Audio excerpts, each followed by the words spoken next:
ਇੱਕ ਓੰਕਾਰ ਸਤਨਾਮ ਕਰਤਾ ਪੁਰਖ ਨਿਰਭਉ ਨਿਰਵੈਰ ਅਕਾਲ ਮੂਰਤ ਅਜੂਨੀ ਸੈਭੰ ਗੁਰ ਪ੍ਰਸਾਦ ਜਪ ਆਦਿ ਸੱਚ ਜੁਗਾਦਿ ਸੱਚ ਹੈ ਭੀ ਸੱਚ ਨਾਨਕ ਹੋਸੀ ਭੀ ਸੱਚ ਆਦਿ ਸੱਚ ਜੁਗਾਦਿ ਸੱਚ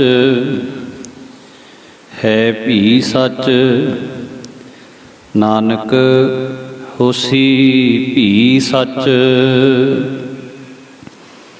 ਪਰਮ ਸਤਿਕਾਰਯੋਗ ਤਖਤ ਚਵਰ ਛਤਰ ਦੇ ਮਾਲਕ, ਜੁਗੋ ਜੁਗ ਅਟਲ ਸਰਬਰੇ ਕਾਇਨਾਤ ਵਾਲੀਏ ਕੁਲ ਆਲਮ, ਧੰਨ ਸਤਿਗੁਰੂ ਸ੍ਰੀ ਗੁਰੂ ਗ੍ਰੰਥ ਸਾਹਿਬ ਜੀ ਮਹਾਰਾਜ ਸੱਚੇ ਪਾਤਸ਼ਾਹ ਜੀ ਦੀ ਸਾਜੀ ਅਤੇ ਨਵਾਜੀ ਹੋਈ ਸਮੂਹ ਗੁਰੂ ਖਾਲਸਾ ਸਾਧ ਸੰਗਤ ਜੀ, ਅਦਬ ਸਤਿਕਾਰ ਸਹਿਤ ਗੁਰੂ ਪਾਤਸ਼ਾਹ ਦੇ ਚਰਨਾਂ ਦਾ ਧਿਆਨ ਧਰੋ। ਦੋਵੇਂ ਹੱਥ ਜੋੜ ਕੇ ਸਤਿਗੁਰੂ ਜੀਆਂ ਨੂੰ ਸੁਰਤੀ ਦੇ ਨਾਲ ਨਮਸਕਾਰ ਕਰਦੇ ਗੁਰਫਤਿਹ ਦੀ ਸਾਂਝ ਪਾਓ। ਗੱਜ ਕੇ ਆਖੋ ਜੀ, ਵਾਹਿਗੁਰੂ ਜੀ ਕਾ ਖਾਲਸਾ ਵਾਹਿਗੁਰੂ ਜੀ ਕੀ ਫਤਿਹ। ਹਜ਼ੂਰ ਪਾਤਸ਼ਾਹ ਨੇ ਆਪਾਂ ਸਾਰਿਆਂ ਤੇ ਬੜਾ ਤਰਸ ਕੀਤਾ ਹੈ। ਆਪਾਂ ਸਾਰਿਆਂ ਨੂੰ ਸਤਸੰਗਤ ਦੀਆਂ ਸੁਭਾਗੀਆਂ ਘੜੀਆਂ ਬਖਸ਼ਿਸ਼ ਕੀਤੀਆਂ ਨੇ। ਆਪਾਂ ਰੋਜ਼ਾਨਾ ਹੀ ਗੁਰੂ ਘਰੋਂ ਵਰਸਾਏ ਹੋਏ ਪੂਰਨ ਮਹਾਤਮਾ ਮਹਾਂਪੁਰਖ ਤਿਆਗੀ ਵਿਰਾਗੀ ਰੂਹ ਬ੍ਰਹਮ ਗਿਆਨ ਦੀ ਅਵਸਥਾ ਦੇ ਵਿੱਚ ਅਭੇਦ ਹੋ ਕੇ ਵਿਚਰਨ ਵਾਲੇ, ਜਿਨ੍ਹਾਂ ਦੇ ਚਰਨਾਂ ਦੇ ਵਿੱਚੋਂ, ਜਿਨ੍ਹਾਂ ਦੀ ਬੰਦਗੀ ਦੇ ਪ੍ਰਭਾਵ ਸਦਕਾ ਹੋਰ ਅਨੇਕਾਂ ਹੀ ਕਮਾਈ ਵਾਲੇ ਸਾਧੂ ਵਰਸਾਏ ਗਏ। ਐਸੇ ਮਹਾਂਪੁਰਖ ਸੰਤ ਬਾਬਾ ਜਵਾਲਾ ਸਿੰਘ ਜੀ ਹਰਖੋਵਾਲ ਵਾਲੇ ਸਮੁੱਚੇ ਪੰਥ ਦੇ ਅੰਦਰ, ਸਮੁੱਚੇ ਵਿਸ਼ਵ ਦੇ ਵਿੱਚ ਜਿੱਥੇ ਵੀ ਗੁਰੂ ਨਾਨਕ ਨਾਮ ਲੇਵਾ ਸੰਗਤਾਂ ਵਸਦੀਆਂ, ਨਾਮ ਜਪਣ ਵਾਲੇ, ਸਿਮਰਨ ਕਰਨ ਵਾਲੇ ਜਿੱਥੇ ਵੀ ਵਸਦੇ, ਸੰਤ ਬਾਬਾ ਜਵਾਲਾ ਸਿੰਘ ਜੀ ਹਰਖੋਵਾਲ ਵਾਲਿਆਂ ਦਾ ਇੱਕ ਬਹੁਤ ਮਹਾਨ ਵਿਸ਼ੇਸ਼ ਸਤਿਕਾਰਯੋਗ ਅਸਥਾਨ ਸਾਰਿਆਂ ਦੇ ਹਿਰਦਿਆਂ ਦੇ ਵਿੱਚ ਹੈ। ਤੋ ਐਸੇ ਮਹਾਂਪੁਰਖਾਂ ਦਾ ਆਪਾਂ ਜੀਵਨ ਵਿਚਾਰ ਰਹੇ ਹਾਂ। ਸੰਤ ਮਹਾਰਾਜ ਬਾਬਾ ਜਵਾਲਾ ਸਿੰਘ ਜੀ, ਤਿਨਾਂ ਦੇ ਵਰਸਾਏ ਹੋਏ ਅਨੇਕਾਂ ਸਾਧੂ, ਜਿਨ੍ਹਾਂ ਨੇ ਬਾਬਾ ਜੀ ਦੀ ਚਰਨ ਸ਼ਰਨ ਦੇ ਵਿੱਚ ਰਹਿ ਕੇ ਗੁਰਮਤਿ ਦੀ ਸਿੱਖਿਆ ਲਈ, ਨਾਮ ਅਭਿਆਸ, ਸੇਵਾ, ਸਿਮਰਨ, ਖਜ਼ਾਨੇ ਇਕੱਠੇ ਕੀਤੇ। ਐਸੇ ਸਤਿਪੁਰਸ਼ਾਂ ਦੀ ਗਿਣਤੀ ਕਰਨੀ ਔਖੀ ਹੈ। ਕੱਲ੍ਹ ਆਪ ਜੀ ਨੇ ਸੰਤ ਬਾਬਾ ਸੋਹਣ ਸਿੰਘ ਜੀ, ਜਿਹੜੇ ਉਦਾਸੀ ਮਹਾਂਪੁਰਖ ਜਟਾ ਜੂਟ ਸਨ, ਪਹਿਲਾਂ ਸੰਤ ਬਾਬਾ ਹਰਨਾਮ ਦਾਸ ਜੀ ਦੇ ਸੇਵਕ ਸਨ, ਉਹਨਾਂ ਦਾ ਸੰਤ ਮਹਾਰਾਜ ਬਾਬਾ ਜਵਾਲਾ ਸਿੰਘ ਜੀ ਦੇ ਚਰਨਾਂ ਵਿੱਚ ਆ ਕੇ ਅੰਮ੍ਰਿਤ ਛਕਣਾ, ਤੁਲਸੀਦਾਸ ਤੋਂ ਸੋਹਣ ਸਿੰਘ ਬਣ ਜਾਣਾ, ਔਰ ਫਿਰ ਬਾਬਾ ਜੀ ਦੇ ਬਚਨਾਂ ਦੇ ਵਿੱਚ ਰਹਿ ਕੇ ਸ਼ਬਦ ਦੀ ਕਮਾਈ ਕਰਨੀ, ਉੱਚੀਆਂ ਅਵਸਥਾਵਾਂ ਨੂੰ ਪ੍ਰਾਪਤ ਕਰਨਾ। ਅੱਜ ਐਸੇ ਹੀ ਇੱਕ ਮਹਾਂਪੁਰਖ, ਜਿਨ੍ਹਾਂ ਦਾ ਪਹਿਲਾ ਨਾਮ ਸ਼ੰਕਰ ਸੀ, ਪਿਤਾ ਦਾ ਨਾਮ ਸਾਈਂ ਸੀ, ਤੇ ਸ਼ੇਰਪੁਰ ਗੁਲਿੰਡ ਇਹਨਾਂ ਦਾ ਨਗਰ ਸੀ। ਪਰਮੇਸ਼ਰ ਦੀ ਪ੍ਰੇਰਨਾ ਦਾ ਸਦਕਾ ਇਹ ਸੰਤ ਬਾਬਾ ਸੋਹਣ ਸਿੰਘ ਜੀ ਦੇ ਪਾਸ ਆ ਗਏ, ਔਰ ਇਹਨਾਂ ਦੇ ਜੋ ਪਿਤਾ ਜੀ ਸਨ ਸਾਈਂ ਜੀ, ਬਹੁਤ ਭਗਤੀ ਭਾਵ ਵਾਲੇ ਸੀਗੇ, ਬਹੁਤ ਉੱਚੀ ਸੁੱਚੀ ਬਿਰਤੀ ਦੇ ਮਾਲਕ ਸੀ। ਤੇ ਸੰਤ ਸੋਹਣ ਸਿੰਘ ਜੀ ਦੇ ਪਾਸ ਇਹ ਸ਼ੰਕਰ ਜੀ ਸਾਈਂ ਜੀ ਦੇ ਜੋ ਪੁੱਤਰ ਸਨ, ਇਹ ਆ ਕੇ ਸੇਵਾ ਵਿੱਚ ਲੱਗ ਗਏ। ਇਹਨਾਂ ਦਾ ਹਿਰਦਾ ਹਮੇਸ਼ਾ ਮਹਾਂਪੁਰਖਾਂ ਦੀ ਸੇਵਾ ਵਿੱਚ ਜੁੜਿਆ ਰਹਿੰਦਾ। तो हुण संत बाबा सोहण सिंह जी सन जिहड़े संत महाराज बाबा ज्वाला सिंह जी तो वरसाए हुए सी, ते सुभाविक जही गल सी भी संत बाबा सोहण सिंह जी दे पास बाबा ज्वाला सिंह जी आया करदे। कदे संत सोहण सिंह जी आप डेरे हरखोवाल चले जाया करदे। तो हुण ये जिहड़ा शंकर नामी सेवक सी, ये संत सोहण सिंह जी दे कोल रहा करदा। तो सुभाविक ही सी भी जदों संत महाराज हरगढ़ कुटिया संत सोहण सिंह जी को आउंदे तो इन्हें भी दर्शन करने सी, बचन सुनने सुभाविक ही सी। तो जदों ये संत महाराज बाबा ज्वाला सिंह जी दे दर्शन ददारे करदे तो इन्हां दा चित्त बहुत प्रभावित हुंदा महापुरुषां दे बचन सुन के। ते इन्हां ने एक बारी संत बाबा सोहण सिंह जी दे कोल बेनती कीती, कहंदे महाराज जे तुहाडी इजाजत होवे तां मेरा चित्त करदा भी मैं बाबा ज्वाला सिंह जी हुणां कोल डेरे हरखोवाल संतगढ़ डेरे रहां, उन्हां दी सेवा करां जाके। तां संत सोहण सिंह जी कहण लगे भी इहदे नालों होर वधिया की हो सकदा, साडे वड्डे महापुरखां दे चरनां विच जे तुसीं सेवा करो तां साडे लई तां इह बहुत खुशी दी गल है। तो इस तरह नाल संत सोहण सिंह जी शंकर जी नूं आप डेरे हरखोवाल महापुरखां दे कोल छड्ड आए। सो इस तरह डेरे विच अंमृत संचार होया तां भाई शंकर नूं भी अंमृत छकाया गया। ते अंमृत छकण तो बाद इन्हां दा नाम रखिया गया गुरबचन सिंह। ते इन्हां नूं अज तक संगतां बाबा गुरबचन सिंह घोड़ियां वाले कह के जां डंडे वाले कह के याद करदे हन। सो इन्हां दी जिहड़ी दिली इच्छा सी महापुरुषां दे चरनां विच रहिंदियां होइआं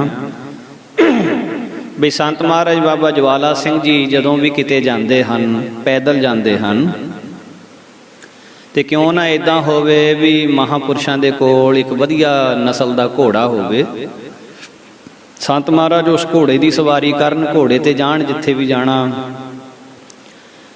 ते गुरबचन सिंह जी बाबा जी दे मन विच होया करदा बई मैं उस घोड़े की सेवा करां। हमेशा चित्त दे विच इह गल दृढ़ रहिंदी। गुरबाणी दा फरमान है इच्छा पूरक सर्व सुख दाता हर, जां कै वस है काम तेना, सो ऐसा हर ध्याइए मेरे जीअड़े, तां सर्व सुख पावै है मेरे मना। इदां इन्हां दा जिहड़ी हिरदे दी भावना सी, इच्छा सी, परमेश्वर ने पूरी कीती। संता सिंह अतोवाल दे रहण वाले उन्होंने एक छोटे कद की सफेद घोड़ी महापुरुषों दे भेंट की, अरदास करा दी। बाबा गुरबचन सिंह जी घोड़ी लैके खुश तो बहुत होए, पर दिल दे अंदर थोड़ा जिहा अफसोस भी सी कि वाहिगुरू ने मेरी अरदास तो सुन लई, पर मेरी जिहड़ी मन की मनशा भी ये घोड़ी का कद बहुत छोटा आ ते मेरे महाराज संत जी 6 फुट उच्चे सोहणियां दे सरदार हैं, ते इस मधरे कद की घोड़ी ते बैठे महाराज जी सजणगे नहीं। ते इस करके जे कोई चंगी नस्ल का उच्चे कद का घोड़ा होवे तां उहदे उत्ते महाराज सवारी करया करन। देखो कैसी भावना है, कैसा प्यार है अपने महापुरखों दे नाल। तो संत महाराज जी ने इस घोड़ी का नाम भागपरी रख दिता और वचन किया भी ये घोड़ी जिस भी घर रहेगी उत्थे बेअंत पशु होणगे, और ये बड़े भागां वाली घोड़ी है। और होर भी अनेकां वचन करके इस घोड़ी नूं नवाजिया। फिर ये घोड़ी थोड़े समय बाद बाबा कन्हैया सिंह जी संत पठलावे वाले जिहड़े सीगे उन्हां नूं महाराज ने दे दित्ती। फिर हौली हौली समय अनुसार एक होर घोड़ा महापुरुषों दे कोल आया ਅਫਗਾਨੀ ਘੋੜਿਆਂ ਦੇ ਉਹਦੇ ਵਿੱਚ ਲੱਛਣ ਸੀਗੇ। ਸੰਤ ਬੇਅੰਤ ਸਿੰਘ ਜੀ ਅੰਮ੍ਰਿਤਸਰ ਵਾਲਿਆਂ ਦੇ ਕੋਲ ਸੀ। ਉਹ ਮਹਾਂਪੁਰਸ਼ਾਂ ਨੇ ਮਾਇਆ ਦੇ ਕੇ ਉਹ ਘੋੜਾ ਖਰੀਦਿਆ। ਤੋ ਇਸ ਤਰ੍ਹਾਂ ਨਾਲ ਹੁਣ ਸੰਤ ਗੁਰਬਚਨ ਸਿੰਘ ਜੀ ਦੇ ਮਨ ਦੀ ਇੱਛਾ ਪੂਰੀ ਹੋਈ ਤੇ ਬਾਬਾ ਗੁਰਬਚਨ ਸਿੰਘ ਜੀ ਜਿਸ ਵੇਲੇ ਸੰਤ ਮਹਾਰਾਜ ਘੋੜੇ ਤੇ ਸਵਾਰ ਹੁੰਦੇ ਤਾਂ ਇਹ ਮੋਹਰੇ ਮਹਾਂਪੁਰਸ਼ਾਂ ਦੇ ਨਾਲ ਤੁਰਦੇ। ਜੇ ਘੋੜਾ ਸਹਿਜ ਚਾਲੇ ਚੱਲਦਾ ਤਾਂ ਇਹ ਨਾਲ ਸਹਿਜ ਚਾਲੇ ਚੱਲਦੇ, ਜੇ ਘੋੜਾ ਦੌੜਦਾ ਤਾਂ ਇਹ ਨਾਲ ਦੌੜਦੇ। ਇਤਨਾ ਨਿਸ਼ਚਾ ਹੋ ਗਿਆ ਸੰਤ ਬਾਬਾ ਗੁਰਬਚਨ ਸਿੰਘ ਜੀ ਨੂੰ, ਅੰਦਰ ਇੰਨਾ ਪਿਆਰ ਪੈਦਾ ਹੋ ਗਿਆ ਵੀ ਜਦੋਂ ਸੰਤ ਬਾਬਾ ਜਵਾਲਾ ਸਿੰਘ ਜੀ ਘੋੜੇ ਤੇ ਸਵਾਰ ਹੋ ਕੇ ਕਿਸੇ ਪਾਸੇ ਵੀ ਜਾਂਦੇ ਤਾਂ ਇਹਨਾਂ ਨੂੰ ਇੰਨਾ ਨਿਸ਼ਚਾ ਹੁੰਦਾ ਵੀ ਜਿਸ ਤਰ੍ਹਾਂ ਗੁਰੂ ਗੋਬਿੰਦ ਸਿੰਘ ਮਹਾਰਾਜ ਸੰਤਾਂ ਦੇ ਰੂਪ ਦੇ ਵਿੱਚ ਆਪ ਜਾ ਰਹੇ ਹਨ। ਤੇ ਇੱਕ ਦਿਨ ਕਿਸੇ ਤਰਕਵਾਦੀ ਪ੍ਰੇਮੀ ਨੇ ਪੁੱਛਿਆ ਕਿ ਭਾਈ ਗੁਰਬਚਨ ਸਿੰਘ, ਤੂੰ ਸੰਤਾਂ ਦੇ ਘੋੜੇ ਦੀ ਇੰਨੀ ਸੇਵਾ ਕਰਦਾ, ਤੇਰੇ ਦਿਲ ਵਿੱਚ ਸੰਤਾਂ ਦੇ ਉੱਪਰ ਕਿਸ ਤਰ੍ਹਾਂ ਦੀ ਸ਼ਰਧਾ ਹੈ? ਤੋ ਇੱਥੇ ਇੱਕ ਬਚਨ ਵਿਚਾਰ ਸਾਂਝੀ ਕਰਨ ਵਾਲੀ ਸਾਧ ਸੰਗਤ, ਜਿੱਦਾਂ ਦੀ ਸਾਡੀ ਸ਼ਰਧਾ ਹੋਵੇ, ਜਿੱਦਾਂ ਦੀ ਸਾਡੀ ਭਾਵਨਾ ਹੋਵੇ, ਸਾਨੂੰ ਗੁਰੂ ਘਰ ਵੱਲੋਂ ਉੱਦਾਂ ਦਾ ਫਲ ਪ੍ਰਾਪਤ ਹੁੰਦਾ। ਗੁਰ ਇਤਿਹਾਸ ਦੇ ਵਿੱਚ ਇੱਕ ਸਾਖੀ ਆਉਂਦੀ ਹੈ ਵੀ ਇੱਕ ਸਮੇਂ ਸ੍ਰੀ ਗੁਰੂ ਅੰਗਦ ਦੇਵ ਜੀ ਮਹਾਰਾਜ, ਭਾਈ ਬਾਲਾ ਜੀ, ਬਾਬਾ ਬੁੱਢਾ ਸਾਹਿਬ ਜੀ ਬੈਠੇ। ਵਿਚਾਰ ਹੋਈ, ਸ੍ਰੀ ਗੁਰੂ ਅੰਗਦ ਦੇਵ ਜੀ ਮਹਾਰਾਜ ਭਾਈ ਬਾਲਾ ਜੀ ਨੂੰ ਪੁੱਛਦੇ ਹਨ ਕਿ ਭਾਈ ਬਾਲਿਆ, ਤੂੰ ਤੇ ਮੇਰੇ ਹਜੂਰ ਦੇ ਨਾਲ ਬਹੁਤ ਲੰਮਾ ਸਮਾਂ ਰਿਹਾ, ਤੂੰ ਦੱਸ ਬਈ ਤੂੰ ਗੁਰੂ ਨਾਨਕ ਦੇ ਉੱਤੇ ਕੀ ਨਿਸ਼ਚਾ ਸੀ ਤੇਰਾ, ਮਹਾਰਾਜ ਜੀਆਂ ਨੂੰ ਤੂੰ ਕੀ ਜਾਣਦਾ ਸੀ? ਤਾਂ ਉਸ ਵੇਲੇ ਭਾਈ ਬਾਲਾ ਜੀ ਕਹਿਣ ਲੱਗੇ, ਕਹਿੰਦੇ ਮਹਾਰਾਜ, ਮੈਂ ਗੁਰੂ ਨਾਨਕ ਮਹਾਰਾਜ ਨੂੰ ਪੂਰਨ ਪੁਰਖ ਜਾਣਦਾ ਸੀ, ਪੂਰਨ ਪੁਰਖ ਜਿਹਦੇ 'ਚ ਕੋਈ ਕਮੀ ਨਾ ਹੋਵੇ। ਤੋ ਮਹਾਰਾਜ ਗੁਰੂ ਅੰਗਦ ਦੇਵ ਜੀ ਕਹਿਣ ਲੱਗੇ, ਕਹਿੰਦੇ ਭਾਈ ਬਾਲਾ ਜੀ, ਜੇ ਤੁਸੀਂ ਗੁਰੂ ਨਾਨਕ ਮਹਾਰਾਜ ਨੂੰ ਪੂਰਨ ਪੁਰਖ ਜਾਣਦੇ ਸੀ ਤੇ ਗੁਰੂ ਨਾਨਕ ਮਹਾਰਾਜ ਨੇ ਕਿਰਪਾ ਕਰਕੇ ਤੁਹਾਨੂੰ ਪੂਰਨ ਪੁਰਖ ਹੀ ਬਣਾ ਦਿੱਤਾ। ਮਹਾਰਾਜ ਜੀਆਂ ਨੇ ਫਿਰ ਪੁੱਛਿਆ ਬਾਬਾ ਬੁੱਢਾ ਸਾਹਿਬ ਜੀ ਨੂੰ। ਗੁਰੂ ਅੰਗਦ ਦੇਵ ਜੀ ਕਹਿਣ ਲੱਗੇ, ਬਾਬਾ ਜੀ, ਆਪ ਜੀ ਨੇ ਬਹੁਤ ਲੰਮਾ ਸਮਾਂ ਸੇਵਾ ਕੀਤੀ, ਸੰਗਤ ਕੀਤੀ ਮਹਾਰਾਜ ਜੀ ਦੀ, ਗੁਰੂ ਨਾਨਕ ਸਾਹਿਬ ਜੀ ਦੀ, ਤੇ ਮਹਾਰਾਜ ਤੁਸੀਂ ਬਾਬਾ ਜੀ ਕੀ ਜਾਣਦੇ ਸੀ ਗੁਰੂ ਨਾਨਕ ਸਾਹਿਬ ਜੀ ਨੂੰ? ਤੇ ਬਾਬਾ ਬੁੱਢਾ ਸਾਹਿਬ ਜੀ ਕਹਿਣ ਲੱਗੇ, ਕਹਿੰਦੇ ਮਹਾਰਾਜ, ਗੁਰੂ ਨਾਨਕ ਸਾਹਿਬ ਜੀ ਪੂਰਨ ਬ੍ਰਹਮ ਗਿਆਨ ਦੇ ਸੋਮੇ ਬ੍ਰਹਮ ਗਿਆਨੀ ਸਨ। ਤੇ ਗੁਰੂ ਅੰਗਦ ਦੇਵ ਜੀ ਮਹਾਰਾਜ ਕਹਿਣ ਲੱਗੇ, ਕਹਿੰਦੇ ਜੇਕਰ ਤੁਸੀਂ ਗੁਰੂ ਨਾਨਕ ਮਹਾਰਾਜ ਨੂੰ ਬ੍ਰਹਮ ਗਿਆਨੀ ਜਾਣਦੇ ਸੀ ਤਾਂ ਗੁਰੂ ਨਾਨਕ ਮਹਾਰਾਜ ਨੇ ਵੀ ਤੁਹਾਨੂੰ ਬ੍ਰਹਮ ਗਿਆਨੀ ਹੀ ਬਣਾ ਦਿੱਤਾ।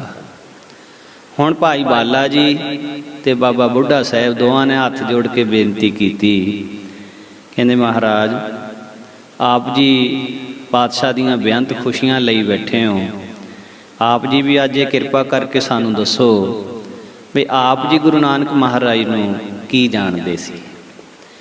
ਇਹ ਬਚਨ ਸੁਣ ਕੇ, ਬੇਨਤੀ ਸੁਣ ਕੇ ਗੁਰੂ ਅੰਗਦ ਦੇਵ ਜੀ ਮਹਾਰਾਜ ਨੇ ਨੇਤਰ ਬੰਦ ਕਰ ਲਏ।